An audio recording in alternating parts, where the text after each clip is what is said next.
Hey, good afternoon, everybody. Want to welcome you to today's top 10 stock picks sneak preview.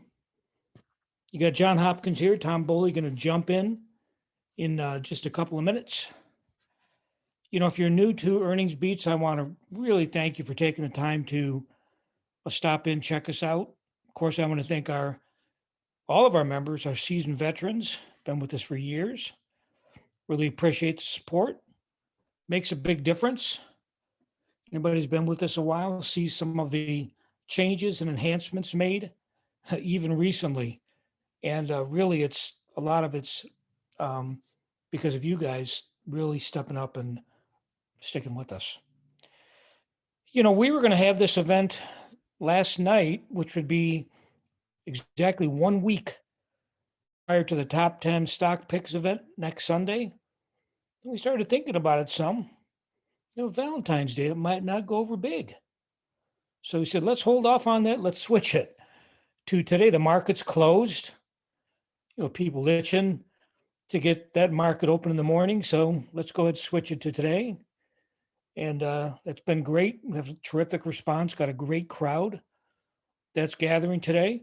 And what you're going to learn today is you're going to learn more about next week's top 10 stock picks event, AKA the draft. And it'll be next week when Tom unveils 10 stocks for each of the 4 portfolios that we have on the site for members, 40 stocks in all. Tonight, he's going to talk about the results some, talk a little bit about how he goes about selecting. And then, of course, when we get to next week, it just turns out the 19th is on a Friday, and we huddled and said, not sure how many people are going to be crazy about an event, Friday at 4:30, 5 o'clock. So we went with Sunday, at 7. Let the people on the West Coast, get in. 3 hours difference. People around the world get some sleep. Anyways, that'll happen next Sunday. We're going to keep people informed. I also want to mention that for our members, tomorrow is our Max Pain event. And that's become a real popular event where Tom talks about major indexes and a few stocks that could be ready to make big moves into Friday's options expiration. You have to be a member to attend that one, and you have to be a subscriber to join in for next Sunday's event as well. Matter of fact, I'm sure Tom, right at the beginning, is going to talk about our webinar special. We get a lot of questions about that and how you can get yourself in, save a seat for next week. It's a very popular event, going to be highly attended, and looking forward to it. Anyways, we got Chris helping us on the backside today. Really appreciate everything he's doing in his efforts. And I want to see if Mr. Bowley's in the house. Got to make sure he's with us. Hey, Tom. Good afternoon, John. Good afternoon, everybody. Yeah. Well, it's kind of strange. We got a Monday. I'll tell you one thing. I would have predicted Friday that the market would be flat today. You would have been right. I would have been right. So, anyways, I'm really looking forward to next week's event. I want to mention to people that, if we have time, we'll take a few questions at the end. I do look at questions during the event. If I can answer them, I will be happy to respond. But if you can hold off towards the end, that is just fine as well. Anyways, Tom, I know we got a lot to cover here, so I'm going to step aside and let you take over. I figure with that great prediction you made about the market being flat today, maybe you just want to go ahead and do the event tonight. I'll do it. Give me a couple of minutes here, folks. I'll be back in about 3 hours. All right. Yeah, let's kick this thing off. Welcome, everybody. Always great to have everyone in for these events. These are the events that really get me going, just because personally I've learned so much over the years, and I would say if there's one burning desire that I have, it's to teach. I really like to educate, whether it's through the blogs, the shows, our service, whatever. Also, as many of you probably know, I love to research the market and study history and study patterns. And so Earnings Beats gives us that opportunity to provide a really good research platform, which I think is important as well. So hopefully, if you're new to us at Earnings Beats, you'll like what you see here tonight. We do have a lot of information in store. Our portfolios, well, let me back up. I would say that our research platform and our education are clearly our number one priority in my mind. But part of that is teaching about relative strength and how you can put portfolios together to beat the S&P 500. So I know our portfolios get a lot of attention as well, rightfully so. I mean, the numbers have been spectacular. I don't even know what other word to use for them. I would have never expected them to perform the way they have and as consistently as they have. But really, it all boils down to education and just, really learning about the market, studying what Wall Street is doing. We all don't have to be MBAs because Wall Street's got a bunch of those who can figure out the market and they can figure out where to be. All we have to be able to do is to figure out where they're going with their money. Don't listen to what they're saying. Watch what they're doing with their money. Big difference. But we got a lot to go over tonight, so I'm going to go ahead and get started. But the first thing I want to do is I do want to make sure that everyone is aware of our special, and I'm going to get into that in just a second. All right, I don't know what the heck I just did on my computer here, but okay.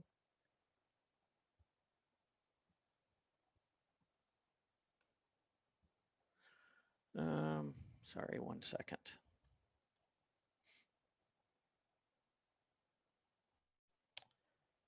All right, I'm not really sure what the heck I've done, but hopefully it'll come across okay.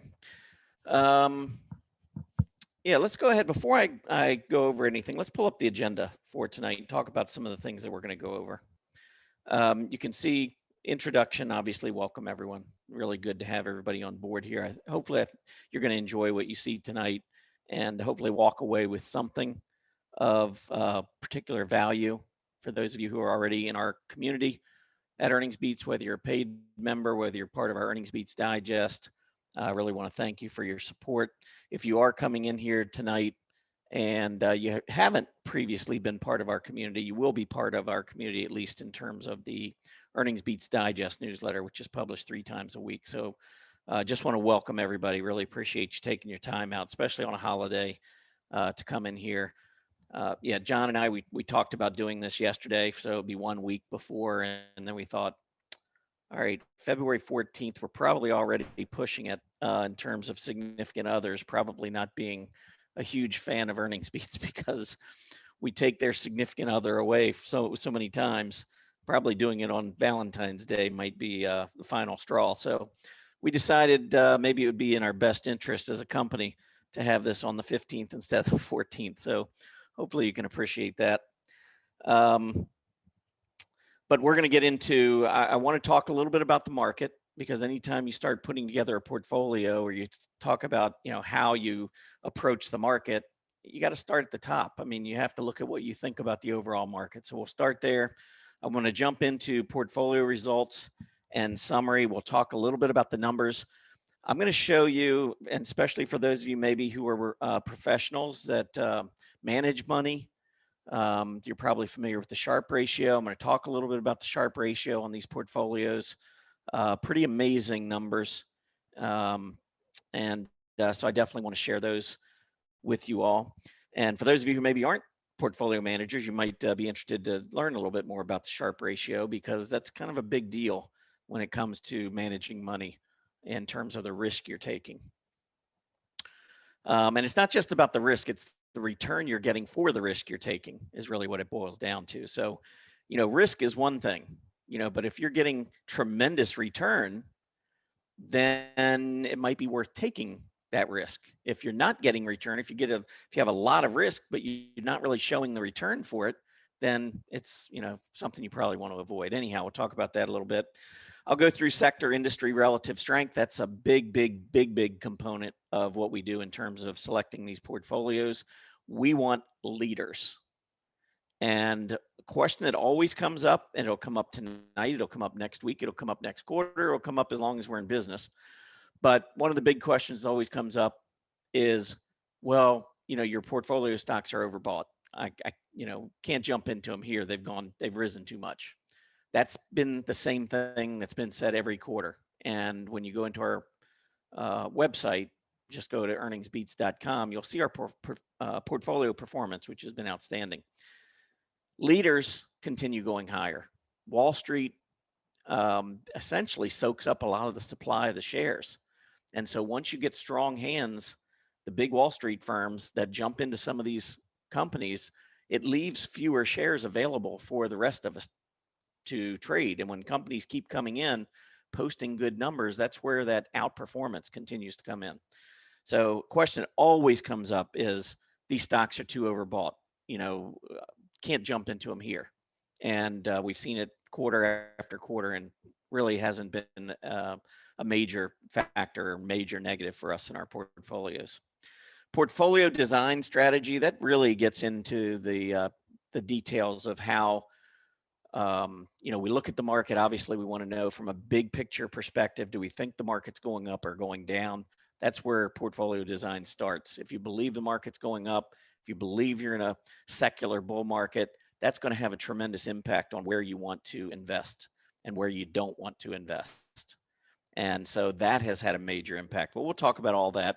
And then just to point out, next Sunday, or this Sunday, February 21st, 7 o'clock, is when we will be going through the draft again. And the draft, just a football analogy, baseball analogy, whatever. When you look at a professional sports team or league or whatever, and you have a draft, you've got competing teams that are drafting. So whoever's got the first pick in the draft, once they pick a player, that player's off the board. And whoever's picking second can't pick that player. Well, the beauty of our draft is, even though others are buying various stocks, that doesn't preclude us from buying the stock.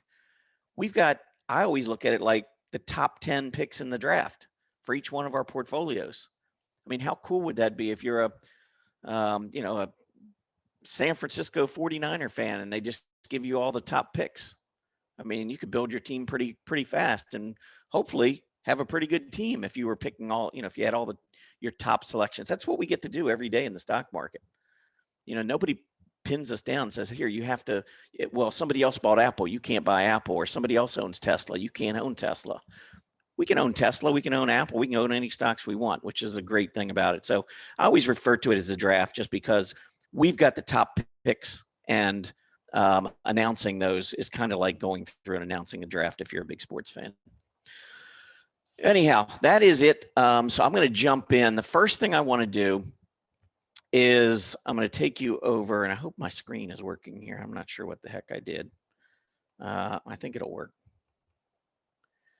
The first thing here over at Earnings Beats, but I'll go over this a couple times during the night. People come in and out for the webinar. I just want to make sure everybody's aware. We do have a webinar special. We generally have a special anytime we do one of these webinars. We like to reward our members and encourage our members to save money. If you like our service, if you don't like our service, is not really anything to talk about. But if you like our service, we normally have a really good webinar special. So with the special tonight and through Wednesday, February 17th, you can sign up for an annual membership here at Earnings Beats, and you pay $9.97. We're going to throw in a bonus month, 13th month. So 13 months for $997. You get the rest of your trial period. So if you're on trial right now and you decide, hey, I really like what's going on, you don't have to wait until the end of your trial period to start your savings. If you get in and let's say you're 5 days into your trial, you'll get the rest of your trial, and then the 13 months will kick in after that. So you're not going to lose your trial. In fact, if you're early in your trial, look at it this way, you're going to get almost 14 months. for the $9.97. But that's a lot better than paying the monthly rate of $147 a month.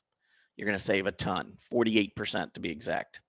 So anyway, just want you to be aware of that. We offer a ton of information. Like I said, I look at this as a research and education platform. You know, a lot of our competition, I think, are trading services that, hey, buy this, sell this. I don't think that that's really appropriate, especially I think you need to be licensed. You need to be a registered investment advisor to be telling folks what they should be buying and selling. That's not really what we do. We educate, we teach through our portfolios, we teach through our chart lists, we teach through the blogs, the webinars, the rest of our service, the daily market report that goes out every day. It's really one big package of research and education, the way I look at it. But as you'll see later, it's so easy, especially if you're a Stock Charts member, extra or above, so extra or pro, because we do all of our research and store it in chart lists, which if you're a Stock Charts member, I'll show you later, you can literally go in and just click on a link and download all of our research, all of our work, all of our charts, some of them annotated, right into your Stock Charts account. Literally, I might work on something for 200 hours, putting it together, and it'll be in your account in about 3 seconds, which is pretty powerful. So anyway, just want to let you know, I'll go through this again later. Just want to try to catch everyone that's coming in and out, just to make them aware that this special is out there. And it'll go through Wednesday, the 17th. All right, let's go ahead and jump in here. So I'm going to start, as I always do, we're going to start with market analysis, because I believe if you're going to think about putting the portfolio together, you've got to have conviction in the market. Doesn't mean you have to be right, because you're not always going to be right. Trust me. I've been doing this for a long time. I've been wrong plenty of times. But if you have conviction and you have a plan, if things start to go awry, you can make adjustments, throughout. That's why with our portfolios, we adjust every 90 days.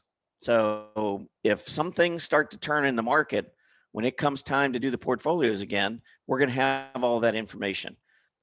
Sometimes I'll get questions, what are you going to do if there's a bear market? Well, think about what's going to be leading when there's a bear market. You're not going to have technology leading. You're not going to have consumer discretionary leading. These stocks that are showing relative strength now will not show relative strength then. So as far as the portfolios go, we would automatically be pushed into defensive groups in a bear market, because that's where the leadership's going to be on a relative basis.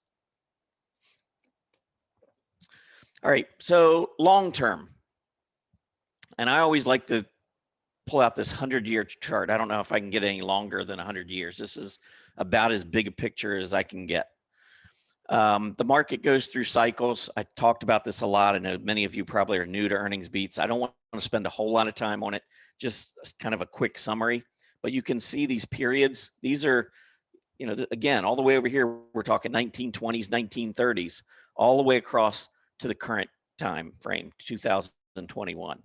And what you'll see is we go through periods, red shaded areas, where we go through secular bear markets. The market does nothing for a dozen years or so. And then it's catch-up time. And catch-up time is secular bull market time. So then you go through the 1950s and 1960s, not straight up. You have cyclical or short-term bear markets in the middle of a long-term bull. When you go through the red shaded areas, this is a secular bear, and you have short-term periods of strength. That's a cyclical bull within a secular bear. So if you look back 1950s, 1960s, the S&P 500 averaged going up 11.28% per year. 80s and 90s, we averaged going up 15.41% per year. When you look at the secular bear markets, 1970s, only 2.8% per year. 2000 to 2012, only 1.55% per year. So when you look at the long-term picture on the S&P 500 and you say, well, we average about 9% a year, you don't go up 9% every year. You go through these periods where you underperform that 9% rather substantially. and then you play catch up. And when you're playing catch up, you're averaging much more than the 9%. That's where you get the total 9%. So I think the big picture is really important, because I've been saying for quite a while, we are in a secular bull market. And those that are looking at the trade war and thinking this is going to take us into, the next great recession or depression, they were wrong. Those who thought that the pandemic was going to send our economy spiraling down and we were never going to crawl out of it again, it's going to be a Great Depression, they were wrong. It's easy to be wrong. I was wrong in 1987. That was back when I was learning about the market, and I thought, oh my gosh, that's exactly what I thought when 87 happened. It's like the market's never going to go back up again. That's it. Everyone was talking to me about how bad it was in the 70s, and we're going to go right back in and so forth. And so that was my mindset. I missed out on a lot of move to the upside because I was so convinced that it shook me to the core, because that was my first real bad experience with the stock market. And so I understand, especially for anyone in here who's new and maybe thinking about the pandemic and thinking, oh, this is the end, this is it. That's not really the way the market works. I believe there's a ton of pent up demand, and I think the GDP in 2021 is going to blow folks away. That's just my opinion. I think we'll have the best year this century, which wouldn't take a whole lot. I don't know what the high is, maybe 4% GDP, something like that. But I think we're going to have minimum 5. I think we could have 6 or higher on GDP. And if you get that kind of growth with interest rates near historic lows, the valuations right now are too low. That's right. That's what I think. I think valuations are too low. Everybody's screaming, oh, PEs are too high. PEs are too high. Those who think PEs are too high don't understand the projected growth rates and the impact that they're going to have in a low interest rate environment on valuations. And I don't say this without knowledge. I was in public accounting for 20 years. I did valuations. You've got 2 key components. You've got earnings and you've got interest rates. You project your earnings, your growth rates, and so forth to determine future earnings, and you discount earnings back at present interest rates. And so when interest rates are low and growth is exploding, it's nirvana. There's a reason why these stocks are going up 50% every 3 months. Wall Street is adjusting to what should be the proper valuations in this kind of an environment. Will there be a price to pay at some point down the road? Of course. And individual companies, as they miss, they'll get punished. But the overall market is going to go higher, in my opinion, because growth is going to continue to move up. So as long as we keep growing and earnings continue, some companies are run better than others. Some companies are in better industry groups. All of that's going to play into, who goes up the most. And that's why we do what we do. We look at relative strength to try to find those companies that are outperforming and are growing their earnings rapidly in a low interest rate environment. So just keep this in mind. This is kind of a big deal for me, big picture, because it helps me deal with, in March 13th, I wrote in Chart Watchers that we were in a secular bull market, right in the middle of that huge decline. And folks thought I was nuts, and that doesn't mean I'm not. But as far as that call, I was confident. I was confident because I believed we were in this long-term secular bull market. We had a great economy going into 2019, beginning of 2020. And so I really thought that, we had a health crisis for sure. I'm not downplaying the health crisis, never have. But it wasn't a financial crisis. It wasn't 2008. And so to me, and there were technical signs of that. AD line was a big one. I'm not going to get into it now, but there were signals that we talked about throughout 2020 that just said, hey, there's accumulation going on here by the institution. This is not the bounce that we saw back in April and May. That wasn't some sort of a trap. That was institutions buying everything they could get their hands on. Well, not everything. The airlines and cruise lines and so forth, those types of companies, no. But these companies that were capable of growing their earnings, yes, institutions were accumulating. And in my opinion, they continue to accumulate. All right. So why do I think that, what could go wrong, or why am I thinking that, hey, this has to be a bull market? Well, there are some ratios that I like to follow. One is the XLY versus the XLP, consumer discretionary versus consumer staples. We're going straight up, meaning that the more aggressive consumer discretionary stocks are crushing the more defensive consumer staples names. If you look down here at the correlation, the direction of the ratio XLY to XLP tends to positively correlate with the direction of the S&P 500. That's the history. All these readings up here are above 0.5, that blue shaded area. Look at the readings below minus 0.5. There haven't been any. 2017 was the only one that really got close. So you got to pay attention to what the ratio is doing, because the ratio and the S&P tend to go in the same direction. Now, you got to be a little careful. I mean, if we pulled back here for a little while, I'm not going to be concerned, because the ratio acts much like a price chart. You move up, you pull back. You move up, you pull back. Then you break out, and then you run, and then you pull back. So we're going to have pullbacks and so forth along the way. But what we want to watch are key areas of support. So here was resistance. We broke out. When we came down, the pandemic, the panic took us briefly below this 1.78 level, but we came right back up above it and took off. Now that we've broken out above 2.25, that's probably an area that I would want to watch to the downside. So if we break below that, that'll be something to think about, to reevaluate or look at some of the other signals. But otherwise, I mean, if you understand consumer discretionary companies, they sell us the things we want. That Starbucks latte that I like to get every day.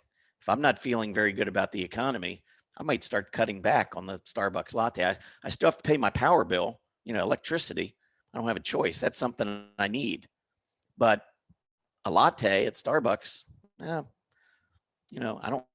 don't need that, or I don't. Well, maybe I do need it. Maybe that's not a great example, but hopefully you kind of get my point. Car companies, you can fix up your old car. You don't have to go out and buy a new car. Hopefully when you run out of toothpaste, you feel like you need to get some more toothpaste.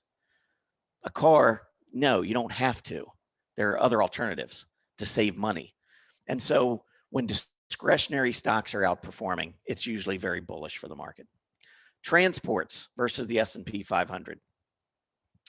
So check out transports here, and just notice when transports go up, and look what the S&P 500 does during these periods. When the transports struggle, these red dotted lines, there's the circles showing you what the S&P does. So this kind of gets back to the Dow theory, if you're familiar with that. But when transports are doing well, generally speaking, that's a good sign of our economy. And so as a result, the S&P tends to go higher. Well, we just made a big breakout in transports, and we closed last week at an all-time high. How do you get bearish when transports are at an all-time high? I don't. How about the S&P versus the 10-year Treasury yield? The blue shaded areas highlight periods where we've been moving higher in the 10-year Treasury yield. And if you notice, we tend to move higher in the S&P during those same periods. When we're going down in the yield, we tend to be more, we could still go higher, but we tend to be a little bit choppier when yields are going down. And the reason is pretty simple. The 10-year Treasury yield, the TNX, moves inversely to the 10-year Treasury price all the time, no exceptions. When the yield's going up, treasuries are being sold. When the yield's going down, treasuries are being bought. No other explanation. That's it. Now, if you think about it, when the yield's going up, treasuries are being sold. Well, what do you think folks are doing when they're selling their treasuries? They're getting this cash in. 9 times out of, well, probably not even 9 times out of 10, probably 99 times out of 100, it's going into the stock market. That's normally why you would want to get out of treasuries. is because you believe that the economy is strengthening and you want to be in stocks. So the correlation, again, when you look at the 10-year Treasury yield versus the S&P 500, we tend to spend much more time in this blue shaded area, positive correlation. Very little time down here in inverse correlation. When we do see inverse correlation, it's usually because the yield's been going down and the stock market has not. And the reason for that is the stock market isn't only dependent on money rotating from the Treasury market, bond market. It's getting new money all the time. Every time somebody puts a dime into their 401k from a payroll, that goes into the stock market. So you've always got new money coming in. It's when yields go up, that shows you or tells you that the stock market's not only getting new money, but it's also getting rotating money. And this is something I talked about months ago when folks were saying, how can the stock market go up any higher? What could possibly be the catalyst? And the one thing I said is the stock market's not in a bubble. The bond market is. I believe bond market is in a bubble. And so I wouldn't be surprised to see mostly selling for the next many years. I don't think, I'm not talking about interest rates going to 15%, but, going back to 2 or 3% would be a ton of money leaving the bond market. And if it's because of growth in the stock market, that money is going to rotate. I mean, just think about the portfolio manager that's sitting down right now, looking at the portfolio and seeing, I've got 30% of my money invested in, bond market, bonds, Treasury market, whatever. And if it's a Treasury market, you're earning what, 1.2% right now? And then you look at the stock market, which is just going straight up. And they're competing against other money managers. So performance is kind of a big deal to them. And so when they see stocks going up and not really getting much from their defensive oriented investments, they want to sell those and move into the stock market, start capturing some of that return. So as the bond market sells off and yields go up, that's when we normally see big moves higher in the stock market. So I think one of the catalysts is all this money that's going to be rotating, continuing to rotate out of the bond market, in addition to all the new money that keeps coming in. There's a ton of money still on the sidelines. There's so much fear in this market right now, which I love as a bullish investor. I want folks to be fearful. I want folks not to believe, because that leaves a lot of money parked on the sideline that has to chase this rally up. And so I'm pretty bullish. And this is just another piece of the bullish puzzle. Last thing on the current market that I want to talk about right now is the S&P 500 versus the volatility index, the VIX. And you can see the nice channel that the S&P has been on or in for the last 10 years. I mean, this has been a beautiful channel. The only break was the pandemic, and I'm going to give it an exception. I mean, I don't think there were too many folks that saw the pandemic coming. I mean, maybe in January when things started happening in China, maybe you started to say, hey, this could be bad. But before that, we didn't even know anything about this. So literally, I don't think too many folks were getting too unnerved in January. I think some were, but it was probably more moving into February before folks were really getting unnerved. And literally 5 or 6 weeks later, we were down 35%. I mean, that's how fast the market sold off, which is pretty amazing. But the only reason the market ever sells off 35% in a period of time like that is panic. I mean, I know it's easy now to look back, but do you think that we lost 35% of the value of every company across every index in 30 days? I certainly didn't.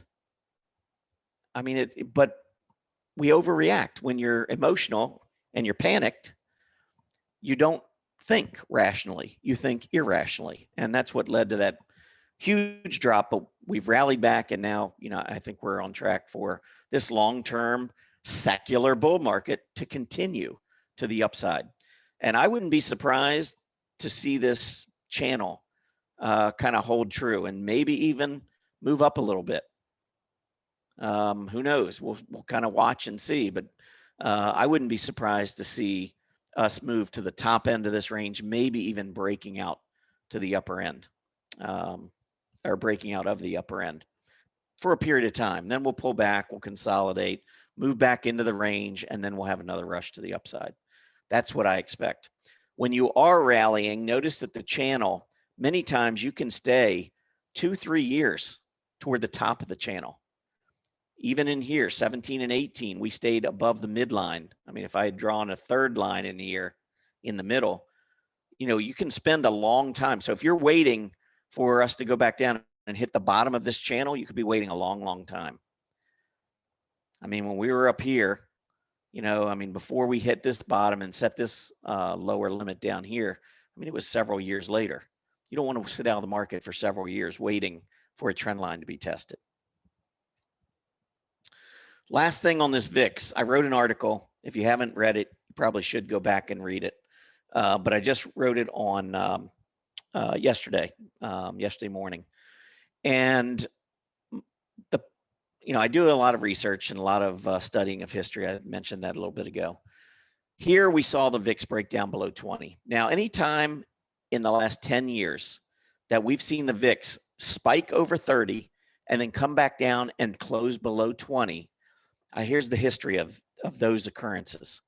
7 times that this has happened. And when we've come back down and closed below 20, here's the VIX closes, here were the days. Here was where the S&P 500 was on those days. And here's where the S&P 500 was a month later. And here are your gains, 7 for 7. The stock market, when fear is coming out of the market, you get that spike in fear, really makes everybody nervous. Remember, it was this time it was the Reddit traders, Wall Street bets. That was going to take the whole market down, right? You know, a couple of irresponsibly managed hedge funds. And I say irresponsible because if you've got such a huge short position in a stock that's got 140% short percentage of float, and you don't have hedges in place, you know, I always joke, but it's in your name, you're a hedge fund. How can you be heavily concentrated in one stock and not think that, hey, we could get a short squeeze? Maybe we should buy some way out of the money calls on GME to protect ourselves in the event that this thing takes off. Did that not trigger in someone's mind? Anyhow, but to think that that was going to take down the entire market, are you kidding me? We shut down our economy for a month, and here we are at an all-time high. And now we're going to talk about Reddit traders on a message board. We're going to take the market down. You just don't understand how big this stock market is if you think that's going to happen. It's a whole lot bigger than that. But anyhow, here are the 7 responses to those prior VIX trips that go above 30 and then back down below 20. So as the VIX starts to level off, it gives us more confidence. It takes a little bit of that fear out of the market. And as a result, the market tends to go higher. Well, 7 for 7. So obviously pretty good tendency. Will we go higher from here? We closed on Friday at 39.34. I calculated somewhere down below, but if we just take that lowest gain, 1.88%, that's going to put us over 4,000 between now and 1 month from now. So I think 4,000 is a given. Beginning of last year, when the S&P was, 3,100, 3,200, I actually projected 4,000 for the end of 2020 at our Market Vision event, which was on January 5th. Unfortunately, I didn't have the vision that we were going to have the coronavirus, nor did anyone else who attended or who presented at that Market Vision conference. But still, even with the pandemic, I almost hit it. I mean, we came back and we closed at 37.58 or something, I think was the close on December 31st. That was pretty amazing off the low of 21.91. But anyhow, I see the market going higher. And this is another reason I think that points us toward that.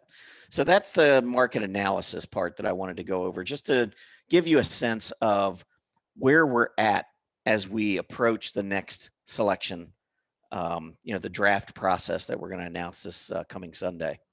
So I'm very bullish. And so am I going to make some kind of bearish bets going forward? No, I'm not. If that's something that, you're really bearish, you don't agree with me, hey, that's fine. I feel like anybody who's a member at Earnings Beats wants me to tell them what I think, and doesn't mean you have to agree with me. By all means, market's got two sides, buy and sell. So you could obviously, take the other side.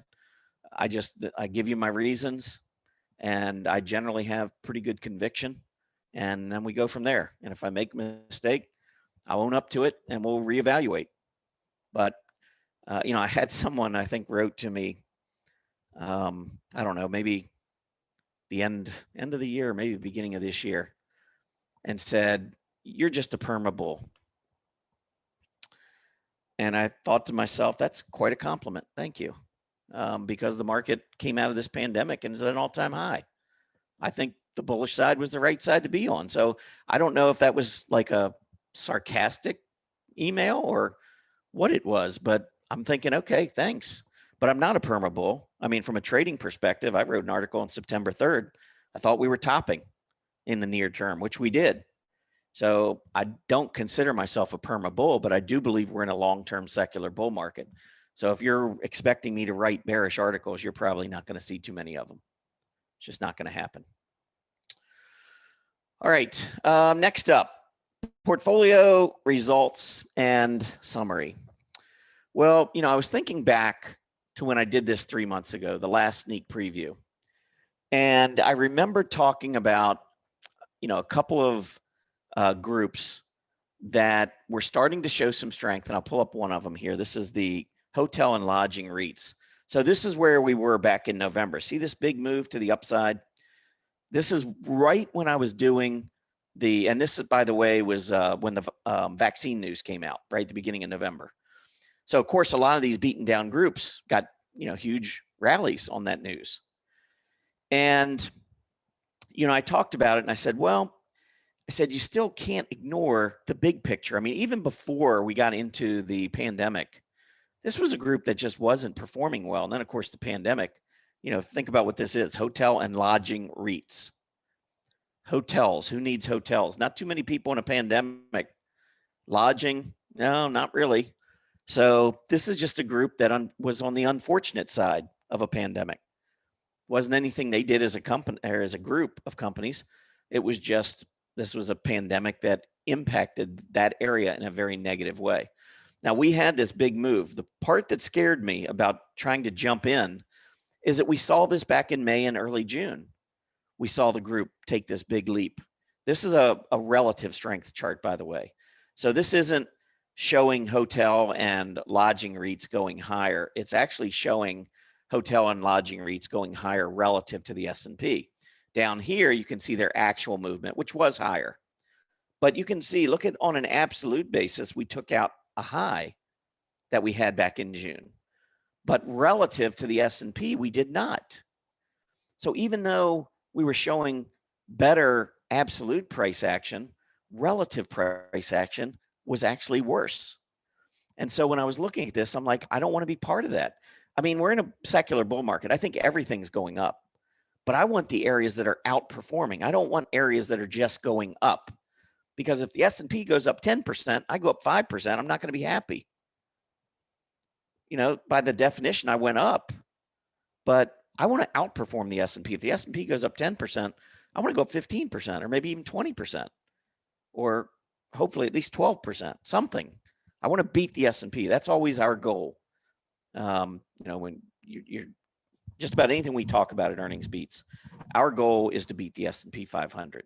So that's how we put everything together. That's everything that we talk about in terms of our research and our education and the portfolios. It's all about beating the S&P 500, because at the end of the day, if we can't, then put your money in the spider and go do something else. You're wasting your time. If you're spending all this time and you're not beating the S&P 500, put your money in the S&P 500 and go do something more productive. And that's the way I look at it. It's like if all of what we're doing, if we can't beat the S&P 500, why are we doing it? And yet 70%, I think it's 70% of mutual funds in the last 10 years have underperformed the S&P 500.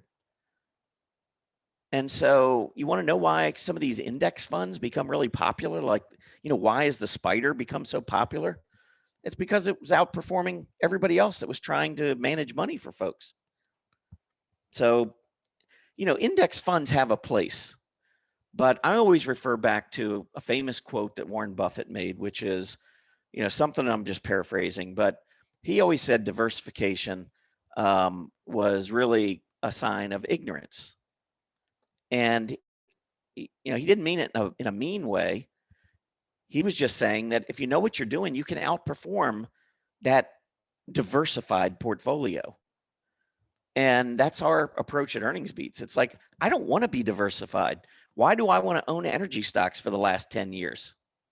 They've been going straight down relative to the S&P. And then every once in a while, like recently, we'll get this pop. And then, of course, I'll get an email. Why don't we look at energy stocks? And again, it's the big picture that we, have to think about. So anyway, this was one chart. And you can kind of see it was going down. It made a bounce, but look at the relative strength. If we had gotten into this based on this one little spike, we would be underwater most likely in whatever stocks we picked because the group is underperforming the S&P 500 again.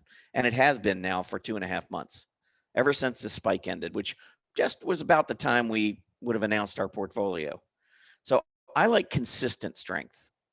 Now, look at another one I talked about back then, and this is travel and tourism. Now here, we were going into November here. This one looked a little bit better to me, and it even looks better now. I mean, because the relative strength has continued.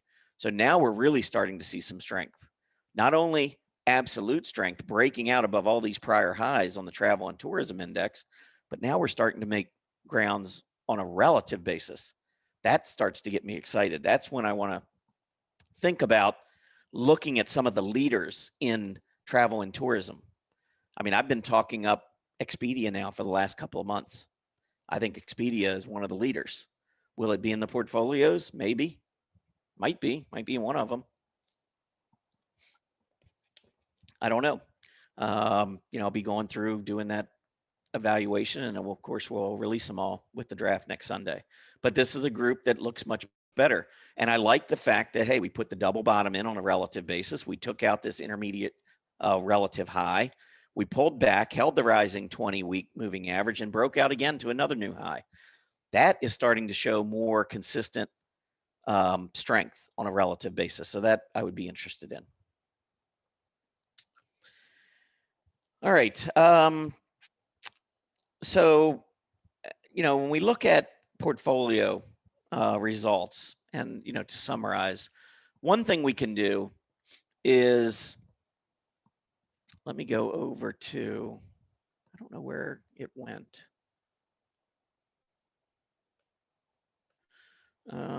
Yeah, I'm not the best with the computer. I've lost something somewhere.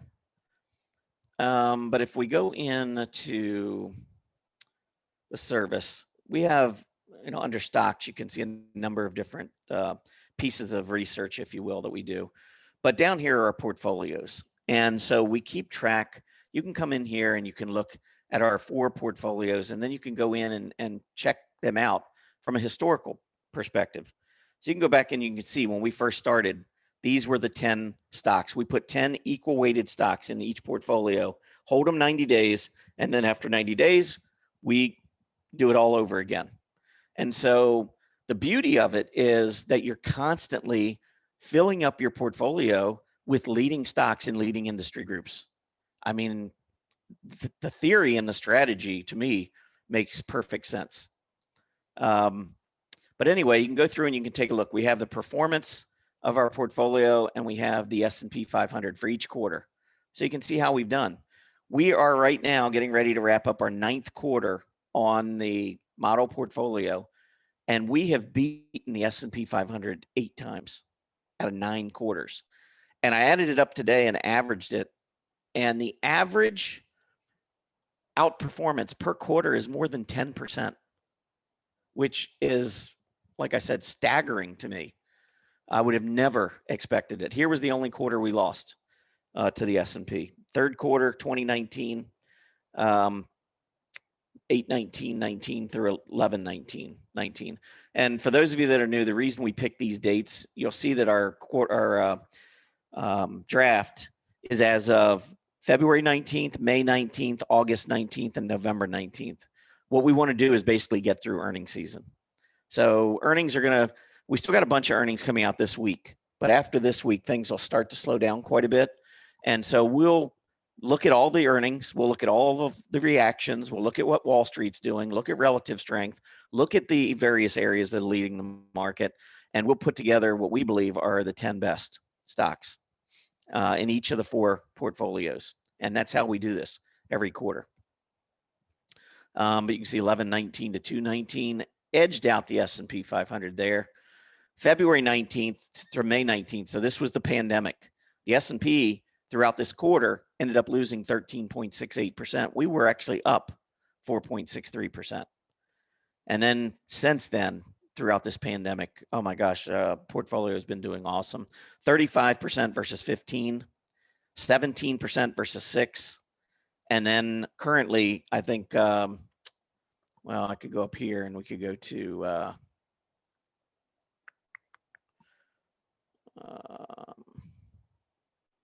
that's not showing.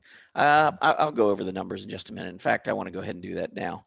So I thought what I would do in showing you the portfolio results in summary is bear with me one second. And I'm going to pull up a spreadsheet. This is a spreadsheet of the history of the model portfolio so that you can kind of see how we track this. So when we first started back on November 19th, 2018, we put in the prices of the 10 stocks we picked. And then if you scroll over here, we started with a value of 100,000, hypothetical, 100,000, 10,000 in each stock. And then we calculated the number of shares. So if eHealth, if we're putting 10,000 into eHealth and eHealth trades for 34.40, then the number of shares is 290.7. Now I understand you can't get fractional shares, but again, we're trying to calculate this exactly 10% in each stock, equal weighted. So in order to do that, you have to use fractions here. But then you keep the same number of shares throughout the period. And then all you do is you go in and update the prices. And then the value is automatically calculated. And this value that I have here, the value I divide by 1,000 to come up with this value. And then I actually go into stock charts, their user defined index, and I put these values in every day.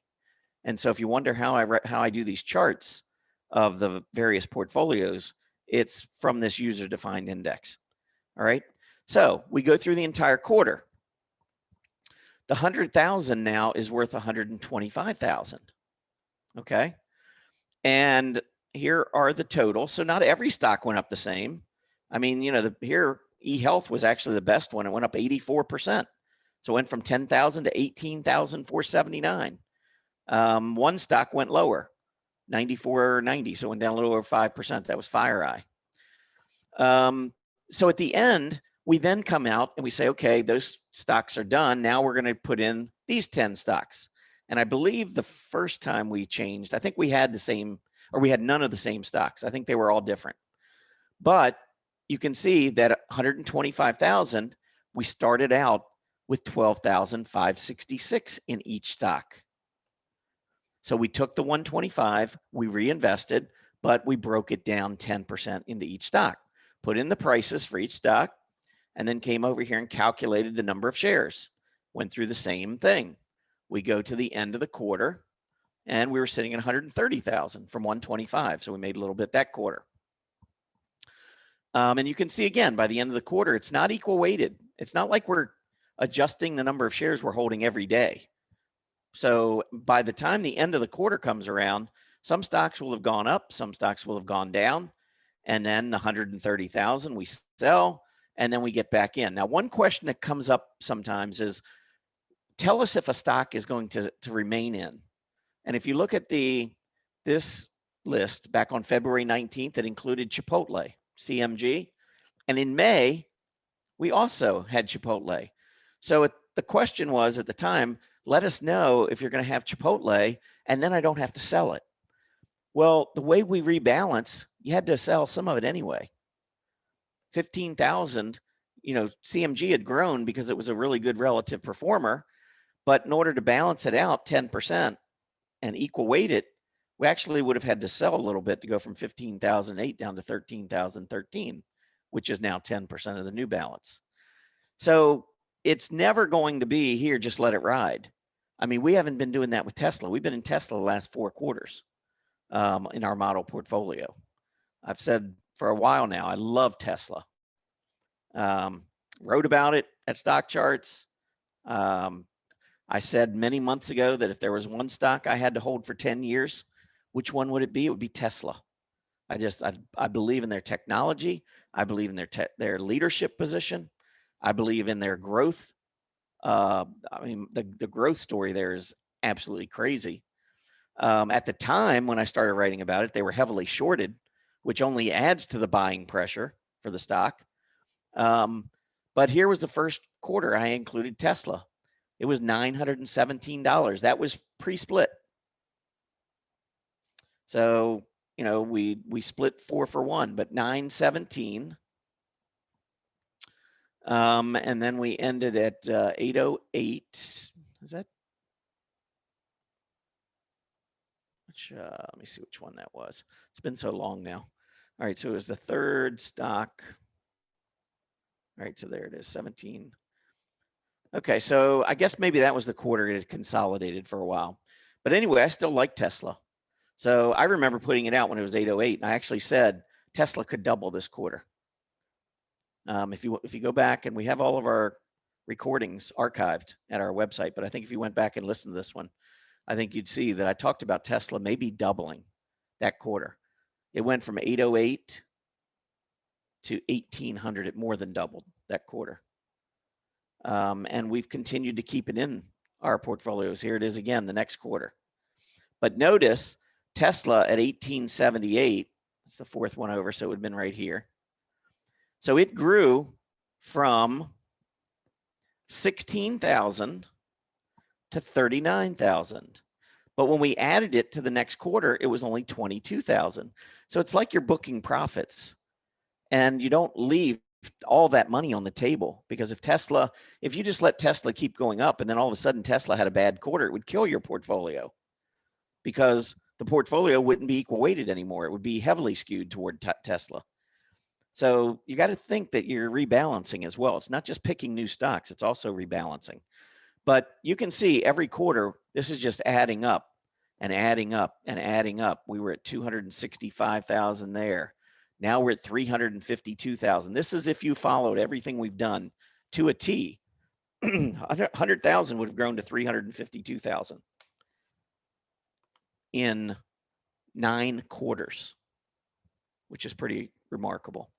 And if you wonder, some folks look at it and say, well, why? Because on the chart, when I do the chart, 352.57 will show up as the value of the model portfolio. And then I say we're up 252%. And I've gotten some emails that say, why do you say you're up 252% if this says 352? Well, remember when we started, if I can get all the way back to the top, we started at 100. So if you're at 352, you're up 252%. 352 divided by 100. Okay. So that's where that comes from. Anyway, but that's how we go through and we do these calculations. So, and you can, like I said, you can go back and listen to our recordings. We try to be very transparent. We try to keep things simple. Some look at this and say, well, why don't you have stops? Well, this portfolio, it's kind of a blend, if you will, of buy and hold meets trading. And so as a result, we don't, there are a lot of folks that work all day. They don't want to go in and out of stocks. We would lose members because, when we did a lot more individual, suggesting individual trades where we'd say, hey, this looks good. It would still be educational in nature, but it was much more short-term oriented. There were folks that we would get a lot of people write in and say, I just don't have time for this. The portfolios are perfect. It's kind of like the opposite. You get in and you don't do anything for 90 days if you follow it to a T. But I know from hearing from members, we have members that do all kinds of different things with these portfolios. Some get in and hold them, some trade them, some wait for pullbacks, try and get in better prices. I mean, it's all over the place. But for us, what's important is that we're trying to make a point to teach that relative strength matters. Leaders matter. And when we've been hit in these portfolios, if the market goes down, these portfolios are going down. There's no getting around that. When the market has problems and pulls back, it's not like this is some kind of magic, we have a magic wand. These stocks get hit just like everything else. But one thing I have noted throughout the couple of years that we've been doing this now is that when we do bounce back, the leaders come back first. And that has been what has really lit a fire under these portfolios, is that when the leaders, everything goes down, market goes down 20%, our portfolios go down 20%. But then the market rebounds 10%, we go up 30%. Because the leaders, those that are looking to put money to work, go immediately to the leaders. All right, so that's one spreadsheet I want to show you. Now I'm going to show you another one. So that just gives you an idea of how we do the calculations. We use that user-defined index. Now for anyone who maybe does more professional investing, and for some of you who maybe don't do that but would still be interested, there is a Sharpe ratio, and you can Google it. Essentially, what you're trying to do is determine how much risk is in the portfolio and what kind of returns are you generating to offset that, versus that risk. Is it worth it? And what I can tell you is that Sharpe ratios, if you get a Sharpe ratio score of 1, it's, you're kind of okay, not anything special. If you get a Sharpe ratio of 2, that's pretty good. It's telling you that it's worth taking the risk for the return that it's generating. And if you get 3, it's like you've knocked it out of the park. Now, I want you to just look at these Sharpe ratios that we have. This is by quarter on the model portfolio. 17, 5, 14, negative half, 15, 4, 24, 10, and 32. Those are, and this is the last one that goes through the close on Friday. I actually just finished calculating this right before we started this webinar. But these Sharpe ratios are crazy. And then I did the Sharpe ratio for an annual basis. These are all the quarters that we did. And you can see here's the portfolio performance. Here's the S&P. Here's drawdowns, by the way. We get a lot of questions, what are your drawdowns? Got those calculated by quarter here. And there you can see the 34%. That's when we had the pandemic. We went down, our model portfolio lost 34%. So don't think that, the market went down, but the model portfolio stayed flat. No, that didn't happen. If the market goes down, the portfolios are going to go down. It'd be great. Sometimes, I guess there have been times maybe where the market's gone down in, short periods of time where our portfolios have not. But generally speaking, if market goes down, we're going to go down. But I also broke it down into annual performance from 11/19/18 to 11/19/19 to calculate our performance on the model portfolio versus the S&P, obviously very strong. There are your max drawdowns over a year basis. And then you can see the Sharpe ratios came in almost identical 2 consecutive years, 9.85 and 9.86. Those are crazy numbers. Because when we're having drawdowns, we're going down with the S&P 500. We're not, our risk isn't so great that it's, the S&P goes down 10%, we go down 30%. It's not like that. It hasn't been like that. So we go down with the S&P, but when we bounce back so much faster. That's been the history. I have to also add, obviously, that past performance never guarantees future results ever. So don't jump into this thing thinking you have some kind of a lock. But I think there's a lot of, I just think there's a lot behind being in leaders. And I don't think it's just a flying, once a quarter kind of a thing. I mean, I think what we're showing here, when you look at the quarterly performance, we've outperformed the S&P 8 out of 9 quarters. I think that's pretty strong. Moving to the aggressive portfolio, we've outperformed, I think we underperformed twice, I think. Yeah, right here. 8.19 to 11.19, we underperformed by about 1.5%. And then in 8.19 to 11.19, we underperformed by about 9, almost 10%. So we did have a couple bad quarters, but you can see the rest have been very strong. Also, you can see the Sharpe ratio, many times double digits, looking at it by quarter. And then if we do the annual, the first year, we were at 4.5. And the second year, currently through Friday's close, right now we're at 14.5 on the from a Sharpe ratio perspective on the aggressive portfolio. I didn't do the income. It's not going to be nearly as good. I ran out of time. I wanted to get the strong AD. I knew the strong AD was good. I would say the income portfolio, and really, I think income portfolio is probably going to be in that 1 to 2 range for the most part, with one bad quarter. That's kind of what I'm anticipating, because we had one quarter where we just really stunk it up.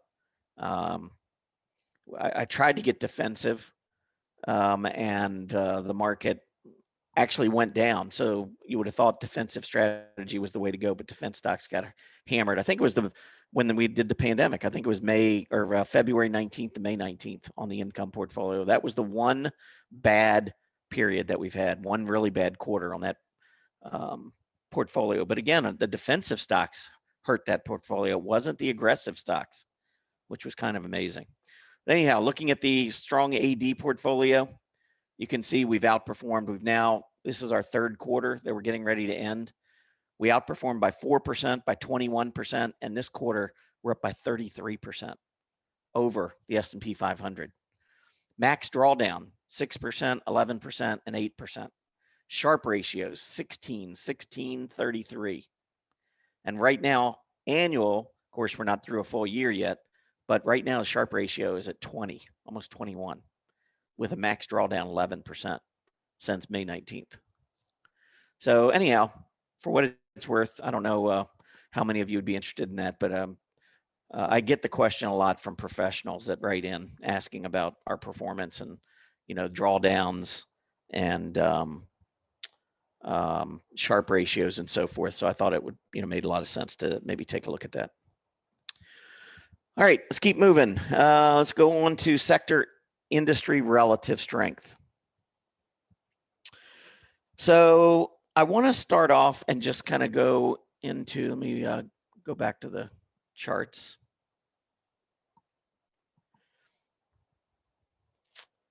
So with relative strength, I'm going to start off, I always look at the sectors first. And there's a couple things you have to understand about relative strength. Number one, when you're in a secular bull market, and I'll show this a little bit later, but when you're in a secular bull market, your aggressive groups are the outperformers. Not all the time, but generally speaking, that's where you're going to find your outperformance. So when you put portfolios together, if you've got the conviction that the market's going higher, you want to find leaders in the areas of the market that lead during secular bull markets. And that's part of what has contributed to our success in these portfolios. It's having the conviction that the market's going higher and then following the leaders within different industry groups. By the way, when I say we have 10 equal weighted stocks in each portfolio, they're also from 10 different industry groups. I think there was one quarter we made an exception in the model portfolio, and I think we had 2 software stocks, which represented 20% of the portfolio. And both those software stocks did really well. I just liked the way the chart was setting up. I liked the software stocks, and there were 2 I couldn't pick between. And so I ended up going with both of them. I think one was Cadence Design, CDNS, and I don't know if the other was Shopify. I kind of forget what this other one was. But anyhow, we essentially what we look for are 10 equal weighted stocks, but in 10 different leading industry groups. Now, there have been exceptions to the leading industry group part. We will take a stock if a stock is showing tremendous leadership and it just happens to be in a group that's not doing well, but that stock is still crushing its peers and the S&P 500, we'll consider it. Perfect example has been Zoom. Zoom last year was crushing computer services, but computer services was not a very good area of the market on a relative basis. So, we do have exceptions along the way. We're not so strict that we, with blinders on, that we won't consider stocks that aren't part of great industries. But overall, we want to be in the right sectors. We want to be in the right industry groups. So here's the XLK relative to the S&P 500. We just broke to a new relative high. Now, down at the bottom here, you can see this is the absolute chart. We've been breaking to new highs. November and December, we were moving to new highs. But on a relative basis, we couldn't break out. So we were just kind of going along for the ride. The S&P was going up 5%. Technology was going up 5%.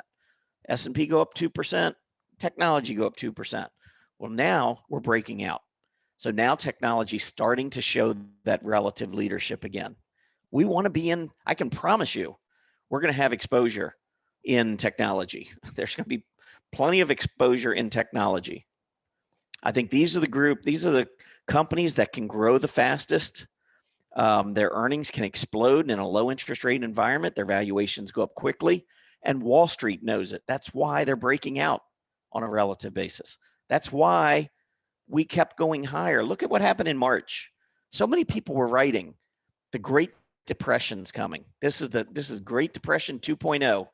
We're gonna have to shut things down. Oh my gosh, we're just in huge trouble.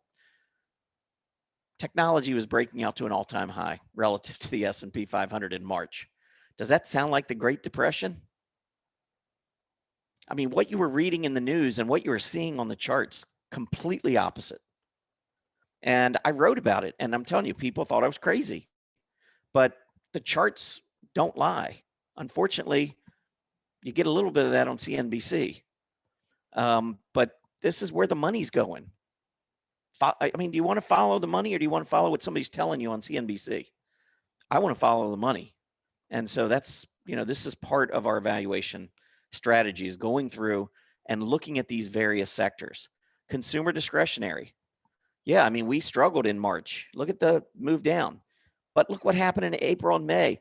This wasn't, the hotel and lodging REITs chart where you have a pop and then you just kind of fizzle.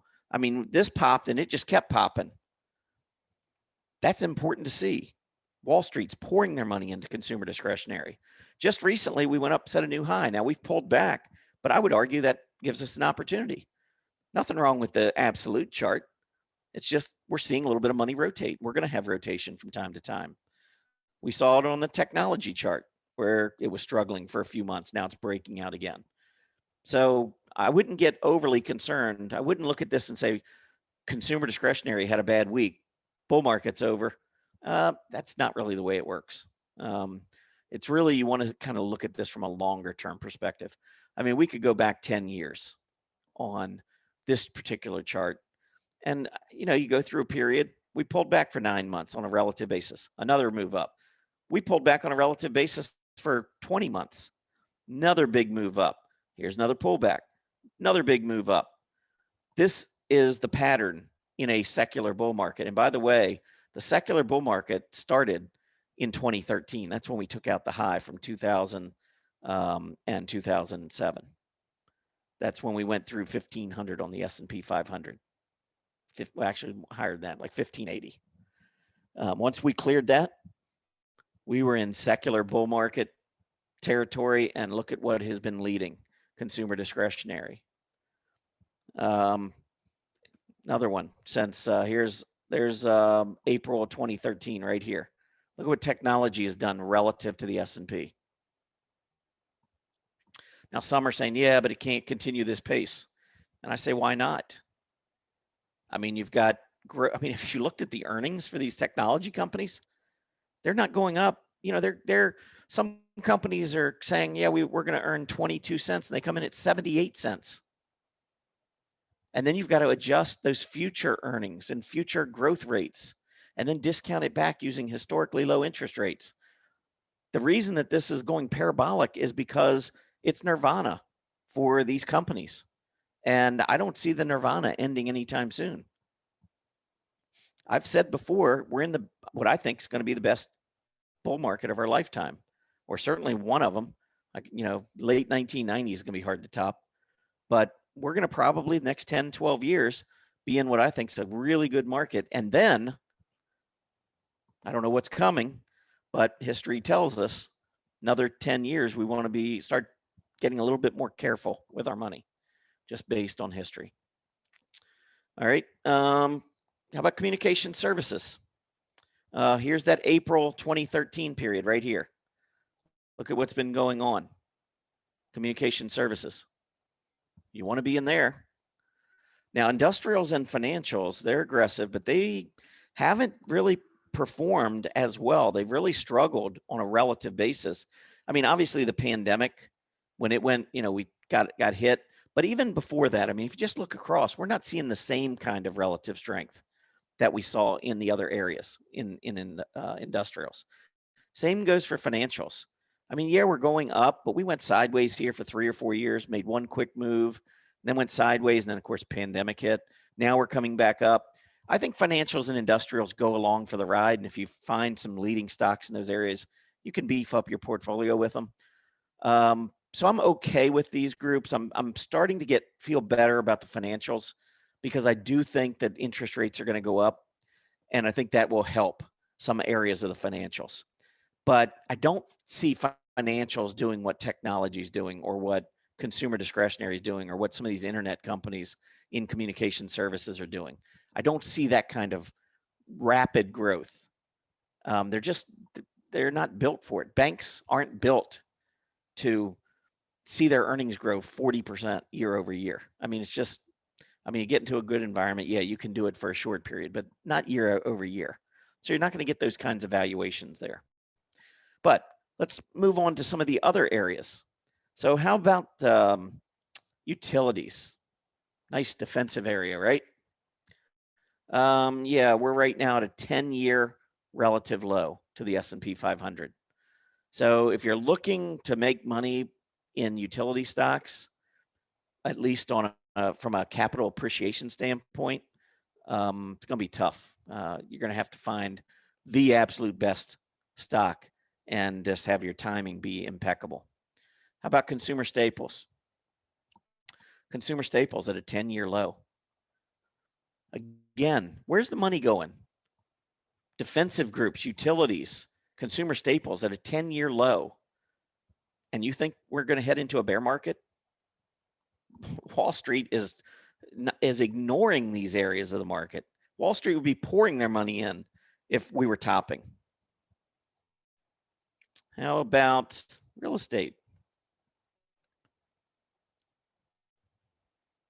Just hit a 10-year low, relative low, before we just bounced a little bit here. The other defensive area, which it's got a little bit of aggressiveness in it, biotechs are aggressive. Healthcare. Now, healthcare, had a nice run early on. This is where the bull market began. Nice run there. That was mostly led by biotechs, by the way. Since then, it's just been mostly sideways, which isn't bad. Again, this is relative strength. So if it's going sideways, it means it's going along with the S&P 500. So that, I think, is a good thing. All right. Anyway, that's sectors. So just looking at these charts, where do you want your money? I'm gonna bring up a blog article that I wrote, and this is gonna actually, before I get into that, because I want to kind of do that as part of the next segment. Let me show you one other thing before we get into that. Let's go into industry. So we know technology is a great area. Now, one of the things that we offer, and we're doing a webinar special, by the way. So at the top, if you're in Earnings Beats, if you go to earningsbeats.com, at the top, there's a webinar special. make sure you check that out. You can save a lot of money. Between now and Wednesday, we have a special where for $9.97, you get 12 months plus one bonus month, which is 13 months. Plus you get the rest of your trial if you're on trial right now. But you can check that out and see. But there's a lot of things that we do for our members. One of them is we allow you to download this chart list if you're an annual member. So going to monthly or going to or going from monthly to annual or going from trial to annual, this is one chart list that you will get. It is all 104 industry groups relative to the S&P 500 going back 3 years. And so there's a couple of different ways you can look at this. Number one is I can just pull up the 104 one at a time. Computer services. This is what I was talking about with Zoom. But you can see computer services has been downtrending for 3 years versus the S&P 500. Now, if you look at it, it actually recently made a breakout. So if you're in computer service, and they can't invest in an index, you need an ETF that tracks it. But let's just say that this was a stock or a group and you were in it and you just set a new high. And all you're interested in doing is making money. So you see it breaking up to a new high and you're like, yes, I'm such a great investor. Just got to a new high. When in fact, you've been losing to the S&P 500 for the last 3 years on a relative basis because the S&P 500 has been going up, setting new highs throughout this period. So just because you got hot here in the last couple of months and set a new high, it's not about absolute price action. It's about relative price action. If you're trying to beat the S&P 500, you need to be in areas that are beating the S&P 500. That seems pretty basic to me. If you're a value investor, I understand. You're probably looking at, maybe you're shaking your head at the monitor right now thinking, I don't want to chase. I don't want to be going after these stocks that have already gone up all this, over the last 7 years. Well, the only thing I can say is if I'm right about the secular bull market, and let's say we do go higher for the next 10 years, what do you think is going to lead? Do you really think it's going to be Clorox, Procter and Gamble? Those aren't the companies that grow their earnings rapidly. I mean, I've never heard anybody say, I feel so good about the economy, I'm going to go out and buy an extra tube of toothpaste. The things we need, basically we're going to buy at the same rate we always have. Those are the defensive areas. Where the market is going to go, if I'm right about the secular bull market, the aggressive groups are going to continue to accelerate to the upside. And I don't want to be in any area really that's showing this kind of relative performance. Now, if the group turns around and starts to strengthen, maybe the next quarter I'll consider them. Or maybe there's one stock in here that is just such a powerful stock that I'll include it even though the group is so weak. There have been some of those. But that's just the first industry group. Like I said, we can go through and look at all these. Look at semiconductors. Do you want to know why we have a semiconductor in all 4 of our portfolios? Different company, but we have a semiconductor in all 4 of our portfolios. And looking at this chart, I can guarantee you that we're going to have a semiconductor in each of the 4 portfolios as we go forward. I'll guarantee it right now because I think the consistency of this group outperforming is second to none. I think it doesn't have the most momentum, but it has the most consistent momentum of any industry group. And I feel like this is where, and the stocks that we have in our portfolios are killing it. Our semiconductors are doing very well. We've got Applied Materials, got a small company. Was it laser? It's LASR. I forget the name of it. Well, just pull it up, show you. But Knight, I don't know why I was trying to put laser in their name, but look at the stock just broke out. Look at the last 2 weeks. The stock, it was down close to 30. Now it's over 40, 33% a couple weeks. Volume just came in. This is one of our stocks that we have in one of the portfolios. But anyway, semiconductor strong. So we want to make sure we have representation in each one of our portfolios because it is a great group. Software has been consolidating, but my gosh, this has been a great, powerful area. Do you really want to leave out software stocks? They're starting to rally again. I don't, I'm not looking at this saying, hey, I want to put 2 in one portfolio, but I'm looking at this saying, hey, I want some representation in software. Look at the absolute chart. Look at this move it just made. Beginning of January at 4,300. Now it's over 4,800. Huge move. So anyway, we go through all of these, but that's one way to look at it. Obviously it takes a little bit of time to go through 104 charts, but you can use this option in stock charts, which is pretty cool, the summary. And so now on a intraday basis, it's giving me which groups are outperforming the S&P 500. Remember, these are relative charts. So this is coal, and coal was the best performer on Friday. So if you look at this, you say, wow, it had a great day on Friday. I'm going to jump in. Well, you look at the chart, I might be a little cautious. I mean, we have been coming down for quite a while. We still got to take out this relative high. Maybe we top here and roll back over. This isn't a group that I would be overly confident in, just looking at the long-term chart. I mean, but do you see the difference? When I talk about consistency, here, we've been doing this for 3 months. I mean, what if we had reacted here, August 19th, we're starting to move up. Early September, we'd have felt pretty good. By the time November rolled around, this would have been killing our portfolio. I want consistency. I want to show, Wall Street, you and I might trade. Many of you, I'm sure, are short-term traders like me. Some others, maybe, you like to maybe position trade or swing trade. Maybe some of you hold a little bit longer. Maybe some of you are buy and hold. But I'm sure there are plenty of you listening in right now that are traders. Wall Street, when they go in and out of a stock, they're getting too many shares. They can't trade like you and I. That's actually one advantage that we have.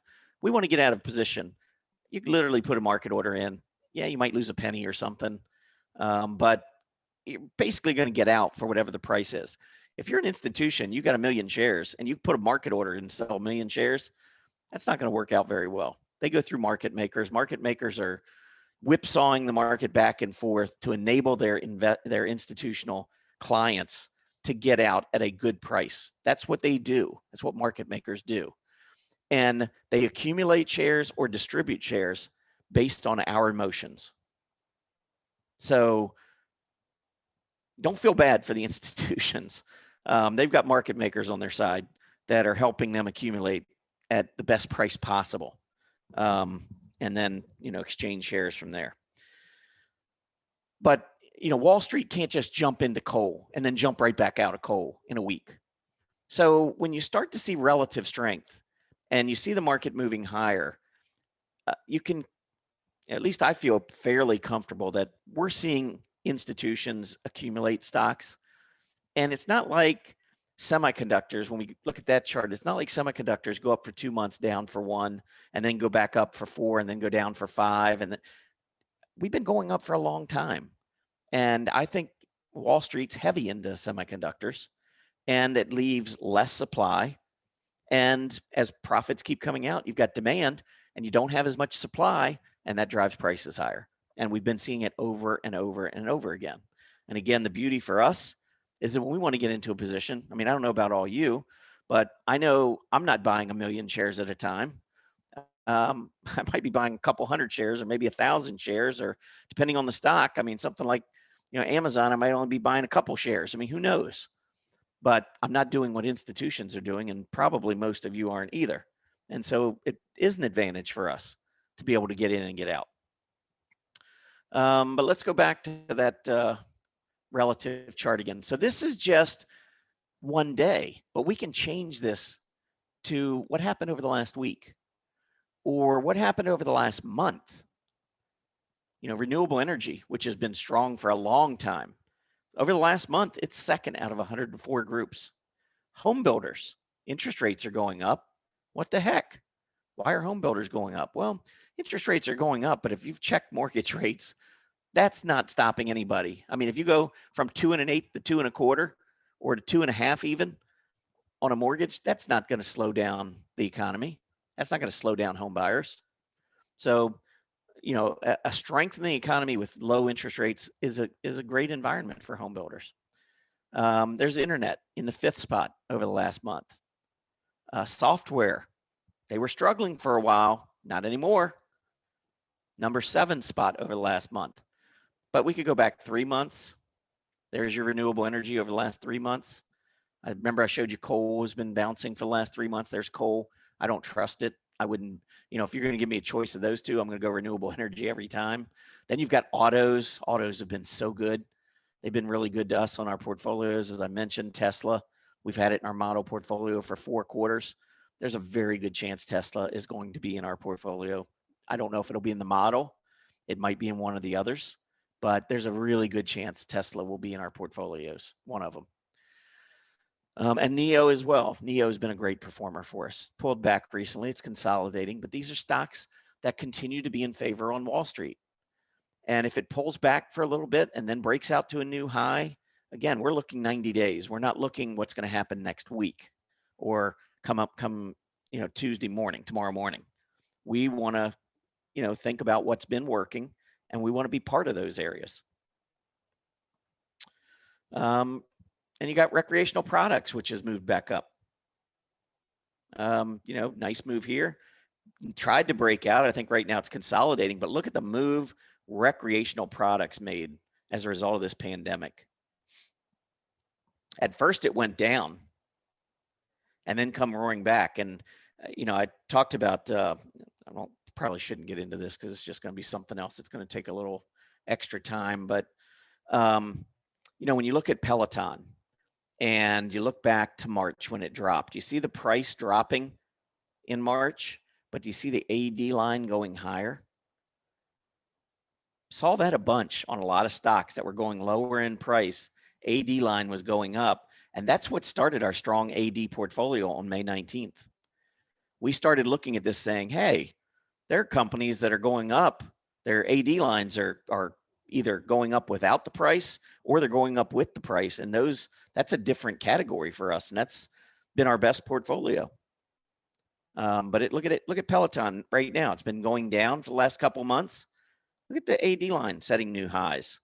I don't think Peloton's done. Had a nice day on Friday. Maybe it's ready to run again. All right. So anyway, we could go back and, look at all these, but also you can see what's not been performing well for the last 3 months. And chances are most of these groups, if not all these groups down here at the bottom, you're not going to see in our portfolios. You might have one exception here or there, but these are group stocks that just are areas of the market not doing well relative to the S&P. So if you have this chart list, you can do a lot with it to really zero in on what's working in the market and what's not. And this is all part of our process. Okay, so let's move on now to portfolio design strategy. Not going to spend a whole lot of time on this segment, and this will be the last segment. So we're probably within about 20 minutes being done here. Let me pull up a couple of blog articles. One I want to show you from November 6th. So I wrote this article back in Chart Watcher, so you can go back and pull it up. But essentially, it was going through and talking a little bit about my strategic approach to outperforming the S&P and how this technically should work in any market. Now, there's a lot of different things that can drive the market to the upside. And I wrote about the fact, and I talked about this all the time. I'm a historian, so I know when the market historically throughout the year tends to do well, when it doesn't. And October 27th through January 18th is historically the best time to be in the stock market. And in an election year, which we just went through, it's particularly strong. I mean, we average going up 4% and in just a little over 2.5 months. 4% in 2.5 months is pretty good when you consider that we only average going up 9% a year since 1950, which would be what, 0.75% per month.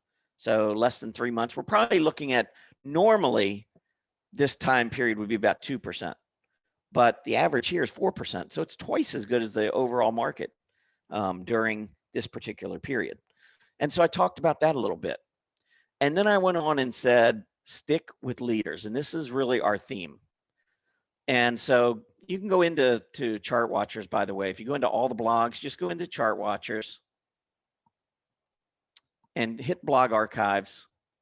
And then you can go back to November 2020. Scroll down and you'll see my article here. So that's how you get to it. There's November 6th. Okay. So I showed how over a 1 year period, technology up 44%, consumer discretionary 27, communication services 25. Those were the three sectors that I showed you that are outperforming and have been outperforming since this secular bull market began back in 2013. There's your leadership. Then you come down here and you see energy awful, financials were horrible, real estate down, industrials and utilities were up, but they were up less than the S&P 500. And so I did this little analysis and I said, if you're getting into the S&P 500, you need to know that there are, and this isn't based on market cap weightings, this is based on just the number of companies. There are 500 companies in the S&P 500. 69 of them are in technology, 64 in consumer discretionary, 23 communication services, and so forth. And this may have changed because this was as of a year or back in November. So there were some changes to the S&P 500, but not many. I mean, we basically have the same numbers.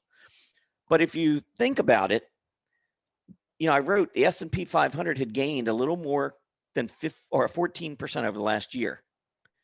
But these bottom 6 sectors underperformed the S&P 500. And those 6 sectors were 255 of the 500 companies. So think about this. I know that there's a lot of folks say, hey, I want to diversify. I'm going to get the SPDR. And I see some say, SPDR, that's just one ETF. I need more ETFs to diversify. And I'm just thinking, what? Why? The SPDR gives you 500 companies. Now, if you want to get into something like gold or whatever, you're not going to have much representation in the S&P 500 in terms of gold. So maybe you do some other things, or obviously if you want to get bonds, other asset classes, then I kind of get that. But this is 500 different stocks. That's a lot of diversification. And yet I hear somebody say, well, I need 10 ETFs. I mean, I just don't get it. By the way, we do have an ETF service and a model ETF portfolio that is crushing the S&P 500. And it's based on going through some of the same analysis, trying to make sure that you understand what you own and try to weight your ETFs into some of the areas that are outperforming and outperform in a secular bull market. But I went on and I said, here was that quote from Warren Buffett that I talked about earlier. Diversification is a protection against ignorance. I probably said something else, but diversification is a protection against ignorance. You're buying companies that are underperforming the S&P 500. More than half the companies you own are underperforming the S&P 500. So if you want to outperform the S&P 500, just stay away from those 255 companies. That will do a lot to so you can, outperform. Now, how do you do that?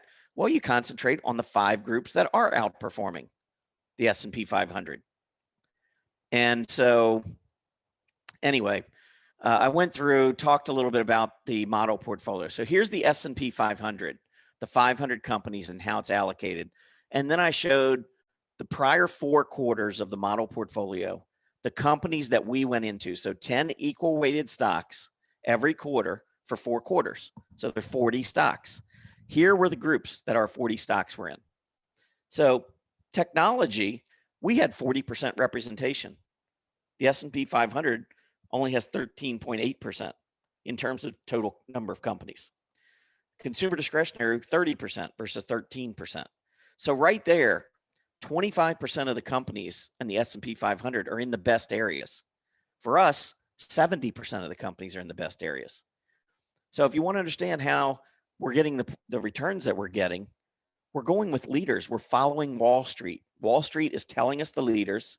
They're telling us the companies that we need to be considering. Do they all work? Of course not. But we get enough winners, big winners, they carry our portfolios, just like I was showing you with Tesla. And Tesla, as good as it's been for us, we trim it down every quarter.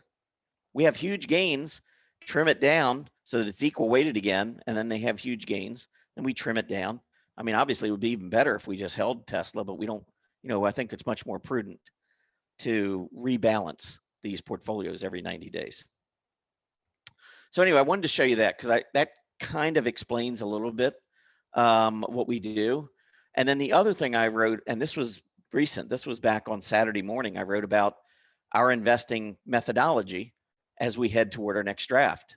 And what I pointed out, as I was showing you, I told you back in April of 2013, that's when we broke out on the S&P 500 above those two highs in 2000 and 2007. That was the start of the secular bull market. So I went back and got the prices of the XLK, all of the sectors, as of April 10th. And then I did it as of Friday. And here are your percentages. Technology's gone up 413% since April 10th of 2013. Communication services, 274%, discretionary, 253%. The S&P is 148%. Those are the three groups that are crushing it. And in a secular bull market, those are the kinds of companies that will continue to grow faster. So I don't worry about overbought as far as these portfolios go. What we're doing, think about when you buy an ETF. Do you sit there and look at the stocks within the ETF and say, I'm not going to buy this ETF until these stocks pull back? You just go in and you buy the ETF.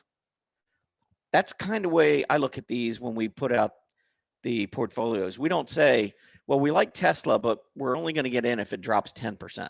It's a leader. We're getting in. I'm not going to argue over whether, it's a $2 or $5 higher or what. I'm just getting in. And so that's the strategy of the portfolios, is that we're just trying to find leaders and we're getting in. Now, again, members do all kinds of different things. Some members want to get those pullbacks. Sometimes they're successful. Sometimes stocks don't pull back. They just keep going higher. So it's really, a little bit more of a crapshoot there. You almost need the market to pull back in order for the leaders to pull back. And, and then you get into emotional things. Then the market pulls back and you start thinking, well, maybe I shouldn't get in yet. When I say, that the portfolios are transparent and simplistic, that's what I mean. I mean, we're kind of taking out all the emotion. Here are the stocks. We get in this price and we get out in 90 days, 3 months, and then we do it all over again. And we don't go through the mental anguish. We didn't go through the mental anguish during the pandemic. We held on, just rode the stocks. We got leaders, and they came back. They came back in a big way. But anyway, there's your percentages, all right? And you can see the NASDAQ, by the way. Look at the NASDAQ versus the S&P 500. That's mostly because the NASDAQ 100 has so many technology companies. And it's got a lot of the other, communication services and consumer discretionaries, and got a lot of the leaders of those groups. Excuse me. All right. So let's go down here in this article. And so now I'm looking at since November 19th, 2018. So what's that date? Well, that was the date we started the model portfolio. And I said, okay, what are all the various sectors as of that day?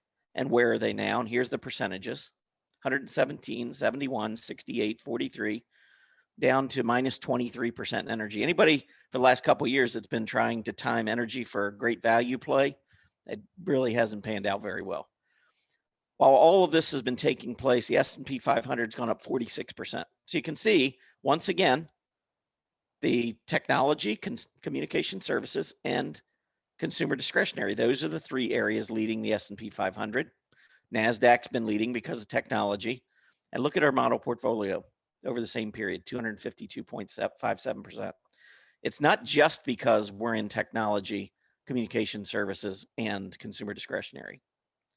If that were the case, we'd be up, maybe we'd have 100% return here or something like that.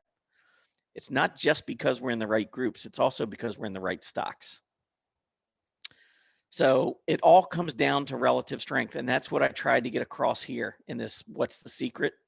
It's all about relative strength.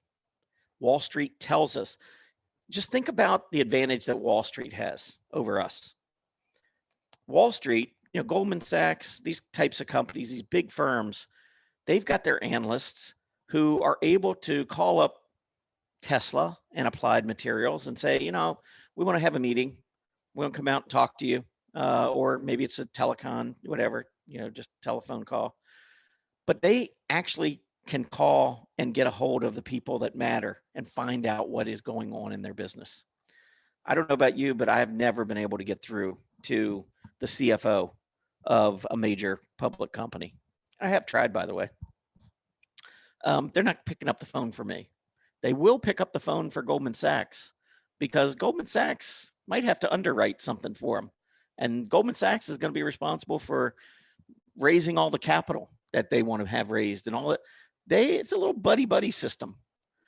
And so Goldman Sachs, with all their MBAs, can go out, meet with management, get all the information they need to go back, figure out future earnings growth, calculate valuations, and then decide which companies they want to buy and which companies they want to sell. We don't really get that kind of information. But if you follow the charts, it's almost like you've got those Wall Street firms, their MBAs working for us. And that's why, in my opinion, the model portfolio and our other portfolios are doing as well as they are. We're just simply following the charts and what Wall Street's telling us. It seems simple, and based on the results, I think it has been kind of simple. Now, do I think it's going to happen every quarter? No. I mean, I would have never in a million years predicted the kind of returns that we've had on the model portfolio, or any of the portfolios for that matter. I was thinking, if the S&P goes up 20%, it'd be nice if we get 25. That's what I was thinking. And then realized that, wow, I mean, we can really outperform the S&P 500. And I know, there's some members and some folks who decided not to subscribe to our service who said, yeah, this just seems too risky. And everybody's going to look at it different. I mean, from emails, actual emails from members, I know we have some professionals who are buying every one of our portfolio stocks. I know we have individuals who are doing the same thing. I know we have individuals who look at our portfolios and say, well, I think that it's risky, and so I'll put X% of my portfolio toward this, thinking that, okay, this is my aggressive part of my portfolio, the model portfolio. So they might have $1 million in their portfolio, and they might say, I'm going to give it 20%. So maybe they invest $200,000. It's all over the place. We might have folks with $10,000 account that just wants to trade some of the portfolio stocks from time to time, which I actually trade a lot of the stocks personally. That's my first go-to. If I find a stock on the portfolios I really like, in terms of price action, it's pulled back, hit a 20-day, something like that. Those are usually my first trades before I'll go searching for something else. There's a reason why they're in our portfolios, because I really like them. When we look at relative strength and we look at the groups they're in, these are some of what I believe are the best stocks out there. So of course, when I go to trade them, they're going to be one of the first groups I look to. So everybody has a different strategy. But when you look, I went back to this April 10th, 2013, and I broke down technology. Remember up at the top, technology was the number one right here, up 413%. So I broke down technology and put the various industry groups in here. And look at the returns of the industry groups. They're not all the same. So when you buy the XLK, you're getting the bad ones at the bottom and you're getting the good ones at the top. You're not getting all the good ones. So again, one of our advantages over ETFs is that we're handpicking our stocks. We're going in and finding a leader in computer hardware, the leader in software, or one of the leaders. Same with semiconductors. And we're putting those to work for us. And I think the results kind of speak for themselves. But anyway, then we're going into the draft, which is next week. So I wanted to just highlight those two articles. If you haven't had a chance to look at them, you probably should. Next thing I want to do, hold on one second, let me get water.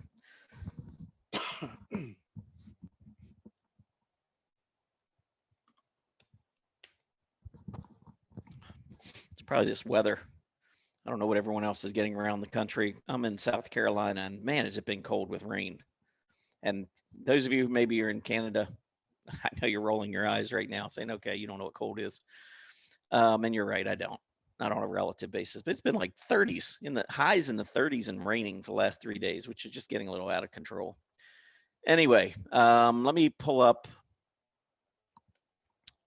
All right, I want to do that. Okay, so right now I haven't updated this chart list. So anybody who's new to earnings beats, I want to show you something that's really cool. So the strong earnings chart list is the chart list where I go over to Zacks, I go through thousands of companies each quarter looking at earnings reports.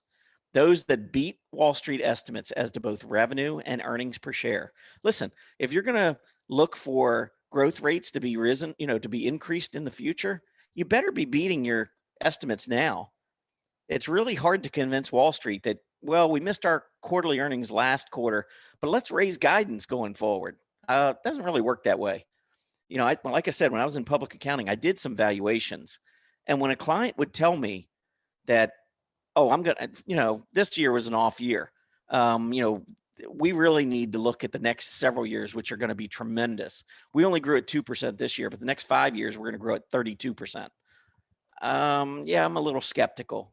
Maybe it's my background as a CPA, but I'm going to be a little skeptical. And Wall Street's skeptical.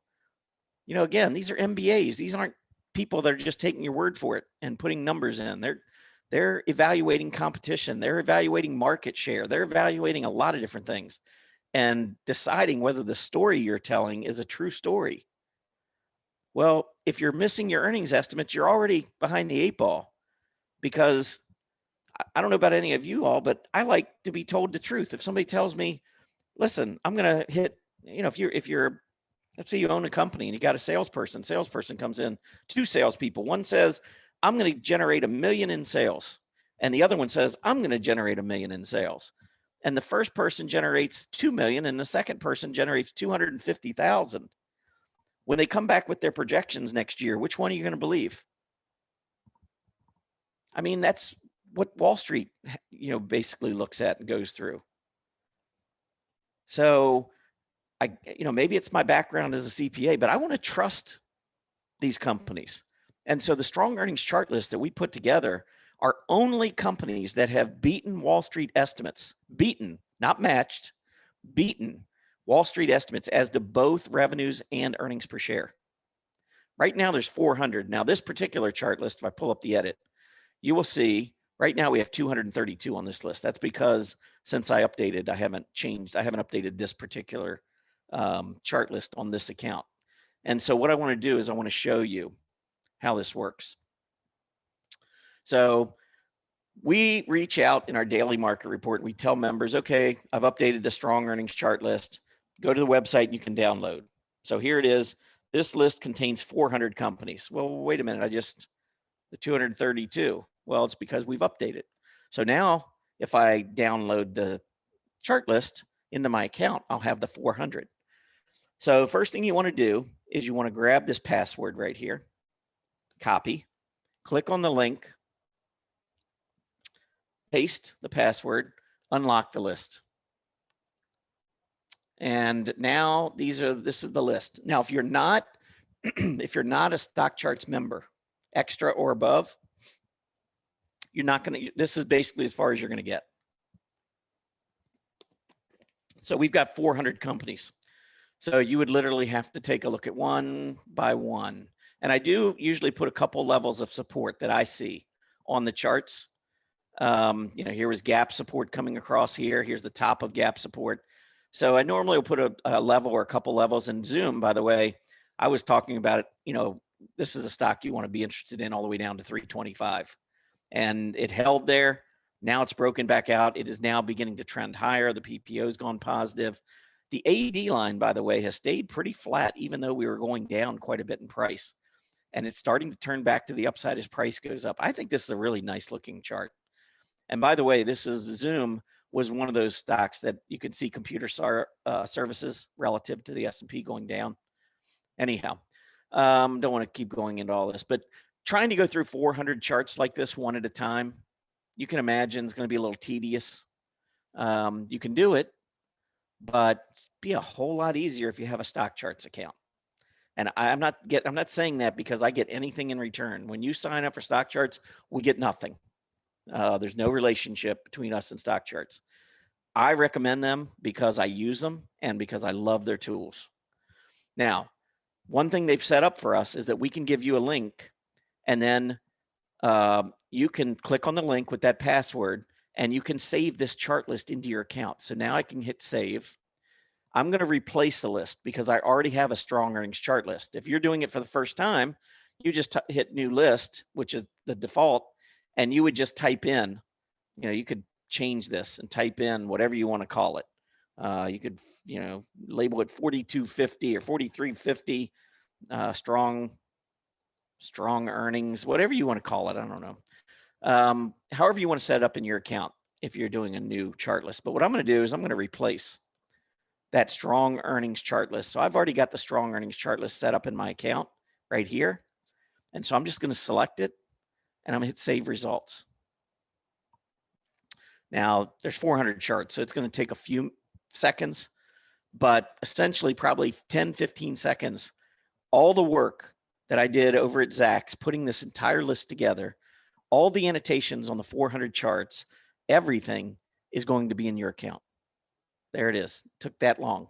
And some of my other chart lists that have fewer than, may only have 100 or a couple hundred charts are going to go down. They're going to download in about 2 seconds. So now I've got this in my account. So let me go in here and let me go to strong earnings chart list, and let's hit that edit list. And now I don't have 200 and whatever it was. Now I have 400. That was how fast I downloaded everything from our website for our strong earnings chart list. So when I talk about us having a research platform and an educational platform, this is kind of the flagship.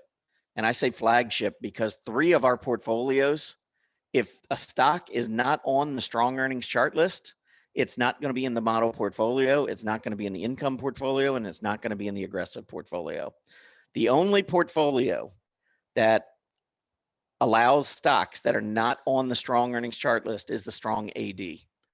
And that is based on relative strength. And of course, AD lines, accumulation distribution. The idea there is, okay, Wall Street gives passes to some companies that are, maybe missed or maybe just matched estimates, but they still love the company. And we don't want to miss out on those kinds of companies. So that's why we created the strong AD chart list and the strong AD portfolio, was to capture those kinds of companies. So there's the strong earnings chart list. And you saw how easy it was just to go into our website and download right from here. I mean, we've got a number of different chart lists you can go down and put right into your account. We got a video, a little tutorial to show you how to use our chart lists and so forth. So really good information. And if you're not already a member, I highly recommend you trying us out for 30 days. It's free. It's $7, but then we refund you the $7 within a week. So 30-day, no cost. And by the way, if you sign up now, you're in for 30 days. You're in for next Sunday's portfolios. So if you want to be here for the draft, you don't have to put any money out. You can just come in, try our service, and you'll be included in this quarterly event. All right, what else? Almost there. Last thing I want to do is talk a little bit about some of the individual companies that I've seen of late. So today's Earnings Beats Digest, which is our free newsletter, I wrote about Generac Holdings, GNRC. And if you watched, there was a video I did for stock charts at the end of last year. I think they were doing 2020 and hindsight. I don't remember what they were doing, or maybe they were looking at the year ahead. I think that might have been it. And they were looking for us contributors at Stock Charts to provide information on a certain area of the market. So I chose industrials because I really liked industrials going forward. And the one stock that I said that I really liked in 2021 was this one right here, GNRC. And that would have been back sometime at the end of December here. But GNRC just came out, blew away their earnings, beat revenues, beat earnings, raised guidance, and you can see a huge reaction. And this is in one of our portfolios as well. I believe it's in our strong AD portfolio, and it's pretty obvious to see why. Look at the AD, just continuing to go higher, breaking out to a new high again. It may be in the strong AD portfolio again next quarter. It might be in our model portfolio. I'm not sure where it's going to be, but it's going to be in a portfolio, chances are, based on the way this stock is performing. And again, the detractors are going to say, well, yeah, it's already made this huge move, though. I don't want to get in. And that's fine. It might come back. Top of gap support, I think, is around 293. That would be a very interesting area to consider on any kind of a pullback. I'm not saying it can't pull back. Might even fill the gap. Maybe it goes back down to 280-ish. I don't think it will, but maybe. Let's see.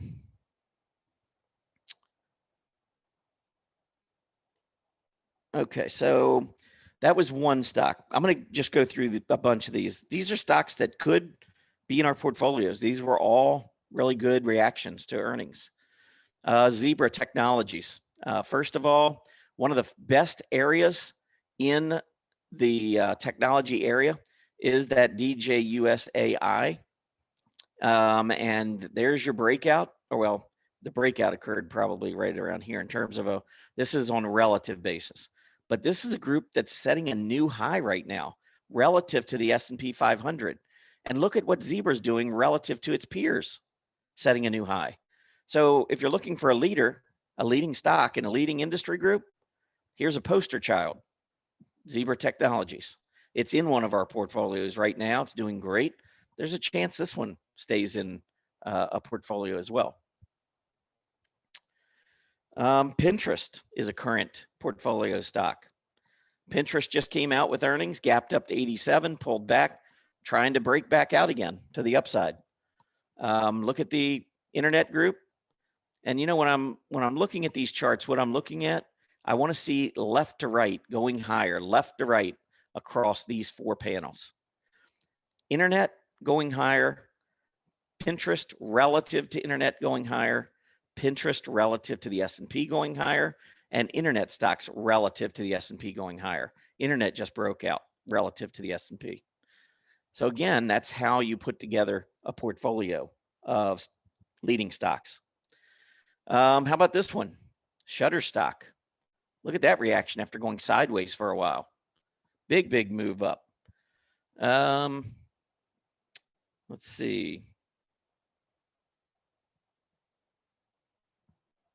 Yeah, publishers, it's been okay. They were a leader back in November, starting to strengthen again on a relative basis, so not one of the best.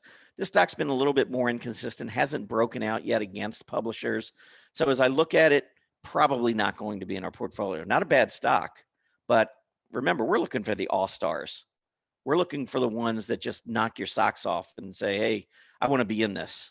And unfortunately, that's not where we are at this point. Let me see here. All right, so next up, how about, well, this was the stock, if you were at Market Vision 2021, this is the stock I picked for my best Dow stock of the year, and I still love this company. Disney, I think with the pent-up demand, I think Disney's doing well even before they really get any kind of benefit from their theme parks and from ESPN. I think Disney is in great position. I mean, their AD line near a 52-week high. Price action just set a new 52-week high. Look at the broadcasting entertainment group going up. Everything looking really good here. So this is a stock that has a decent chance of being in one of our portfolios. Here's a stock you may not be aware of, and yet this is one of my favorite earnings reports that came out. Sonos.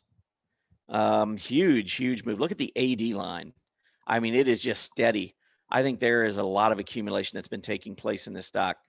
So I would love for it to come back down, maybe toward gap support before we have to do our selection. But, you know, when you look at this, and this is another one in that AI space, same as Zebra, but look at the relative strength. Great group. And then this stock is just knocking the cover off the ball.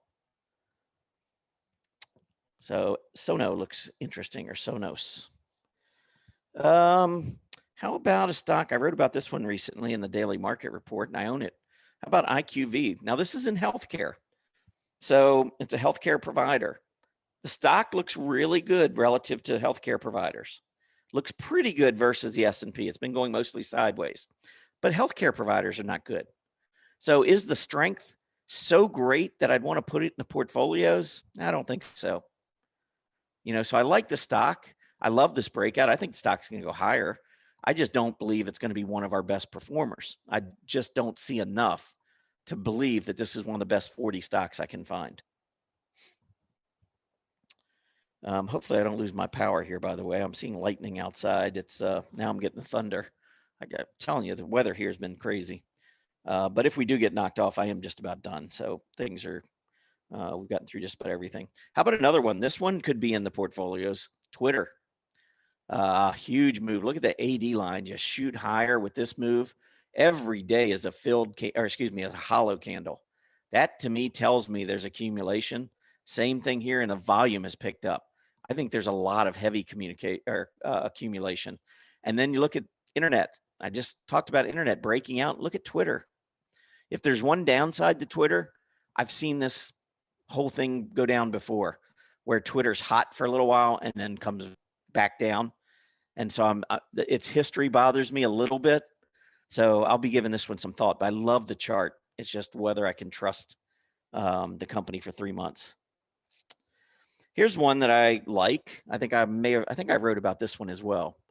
But you can see the AD line not very strong. This stock's a little bit like Zoom in that, remember Zoom was downtrending and now we're starting to move up and breaking above the moving averages, 20s crossing above the 50. This was all related about the time earnings came out. I think earnings were out early last week and we got a beat top and bottom line, and the stock, now seems to be trending higher. It looks really good. The group just broke out.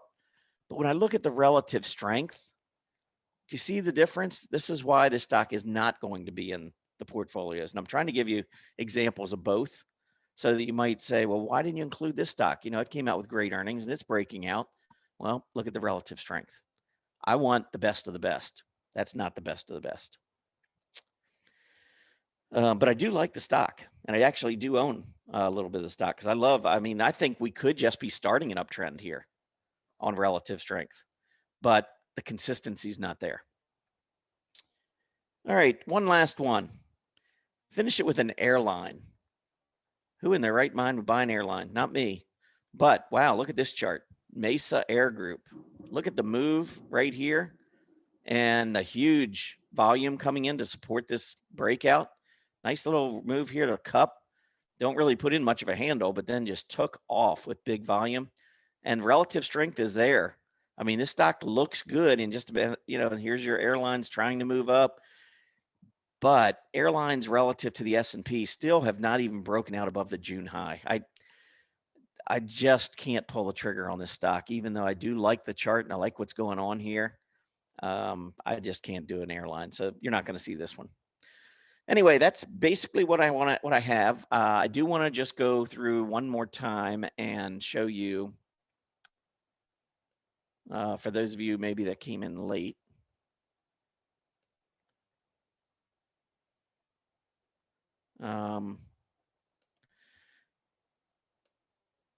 We do, if you go into earningsbeats.com, and I'm going to go ahead and just pull this webinar special up one last time. We'll wrap things up.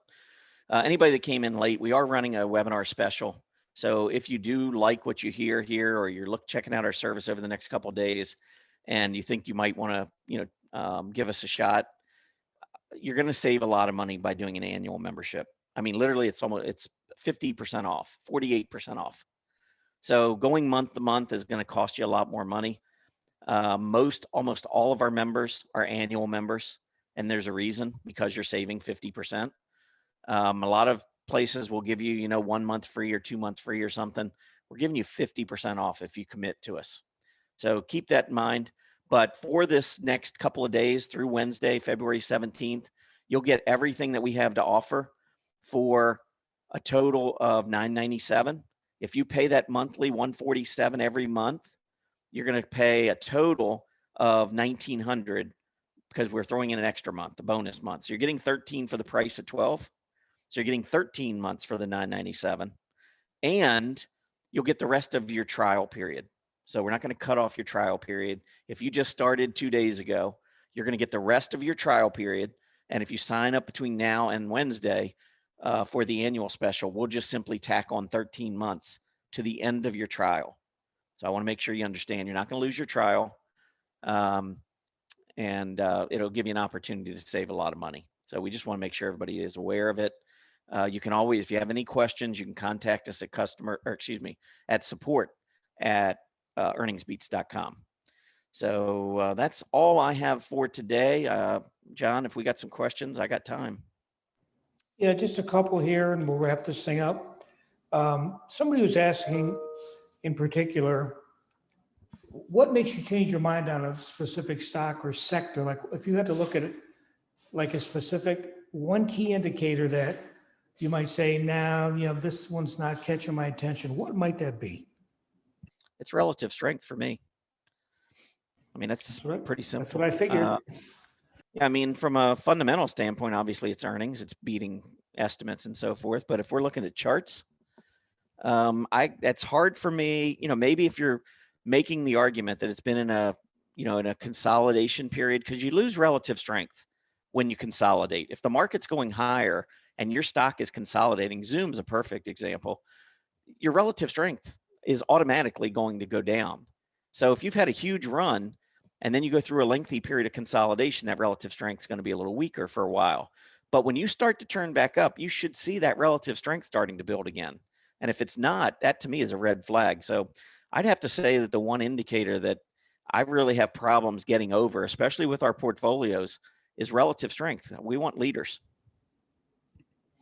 Okay.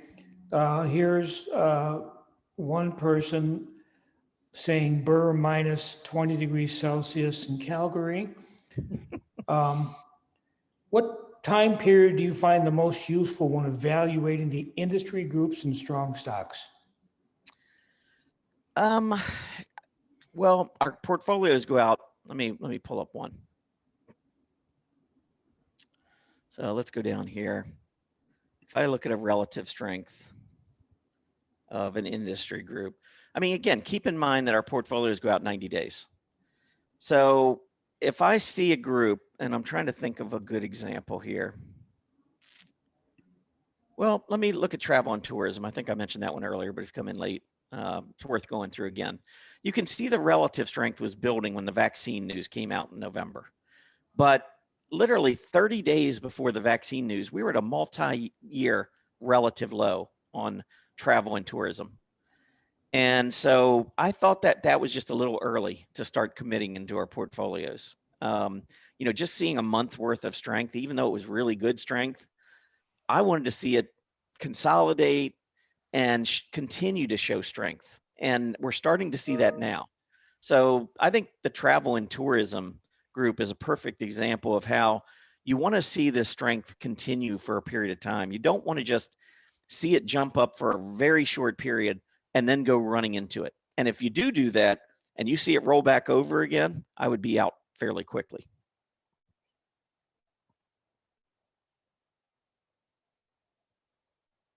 Okay, a few people asking about the charts that you use, for calculating a performance, et cetera. Are those going to be made available to them? And a couple of people suggested that the information pertaining to the Sharpe ratio is very useful, and might that be posted on the site?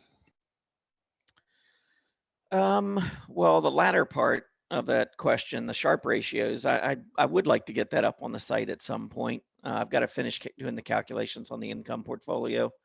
We're not just going to put the Sharpe ratios up for the three that are doing well and ignore the one that's not. I mean, and really the income portfolio actually has not been a bad portfolio. It's just one really bad quarter where we lost by about 10 percentage points. Otherwise, we'd be ahead of the S&P, and our performance doesn't include the dividend yield. So yes, I would like to get that up on the website, especially for professionals. A lot of individual investors probably are not even aware of the Sharpe ratio or what that means, but professionals certainly do. And they're keenly aware of it, and it's something they use to evaluate whether or not a strategy is worth pursuing.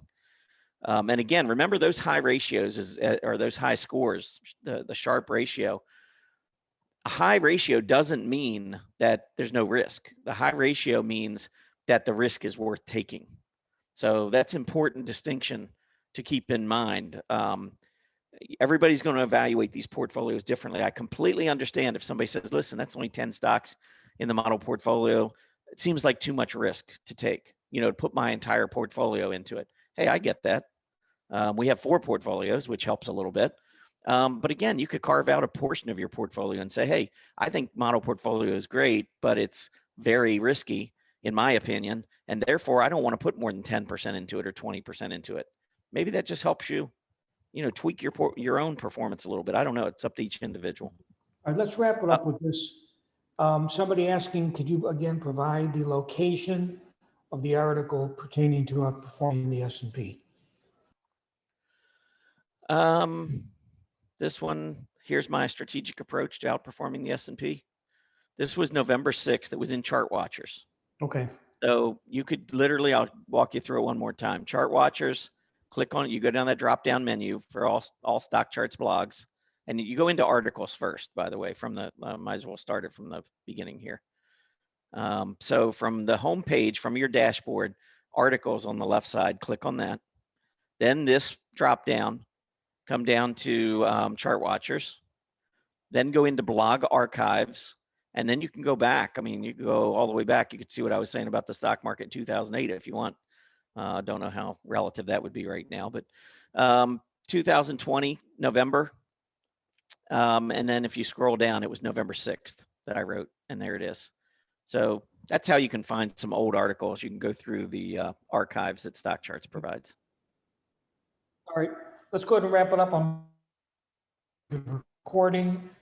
Just a reminder, of course, webinar special, but also even if you become a trial member, for 30 days at no cost, costs you $7. We refund that $7 pretty quickly. You'll get access to the top 10 stock pick event next Sunday night. I'm really looking forward to that, Tom, and great job tonight. Thanks. It sounds like you're in a gymnasium or something, auditorium. I'm going to shoot a couple here. Anyhow, yeah, it was fun. Hopefully everybody had maybe pick something up there. It is a lengthy process that we go through. We do a lot of research. It's not a fly by the seat of your pants kind of a, portfolio that we put together. I think, if you've stayed in here for the full 2 hours, I think a little bit more about how we go through this process. It's somewhat tedious. I love it. And I think it's a system that's been working. And I think the key is going to be the secular bull market. I think if we stay in one, I think the markets will do well, obviously, and the portfolio should do well also. So that's it. Again, thanks everybody for stopping by, and make sure you're here for next Sunday for that event, the draft of the current or upcoming portfolio stocks. It'll be a great event. And like John said, I'm looking forward to it. So everyone have a great night and happy trading.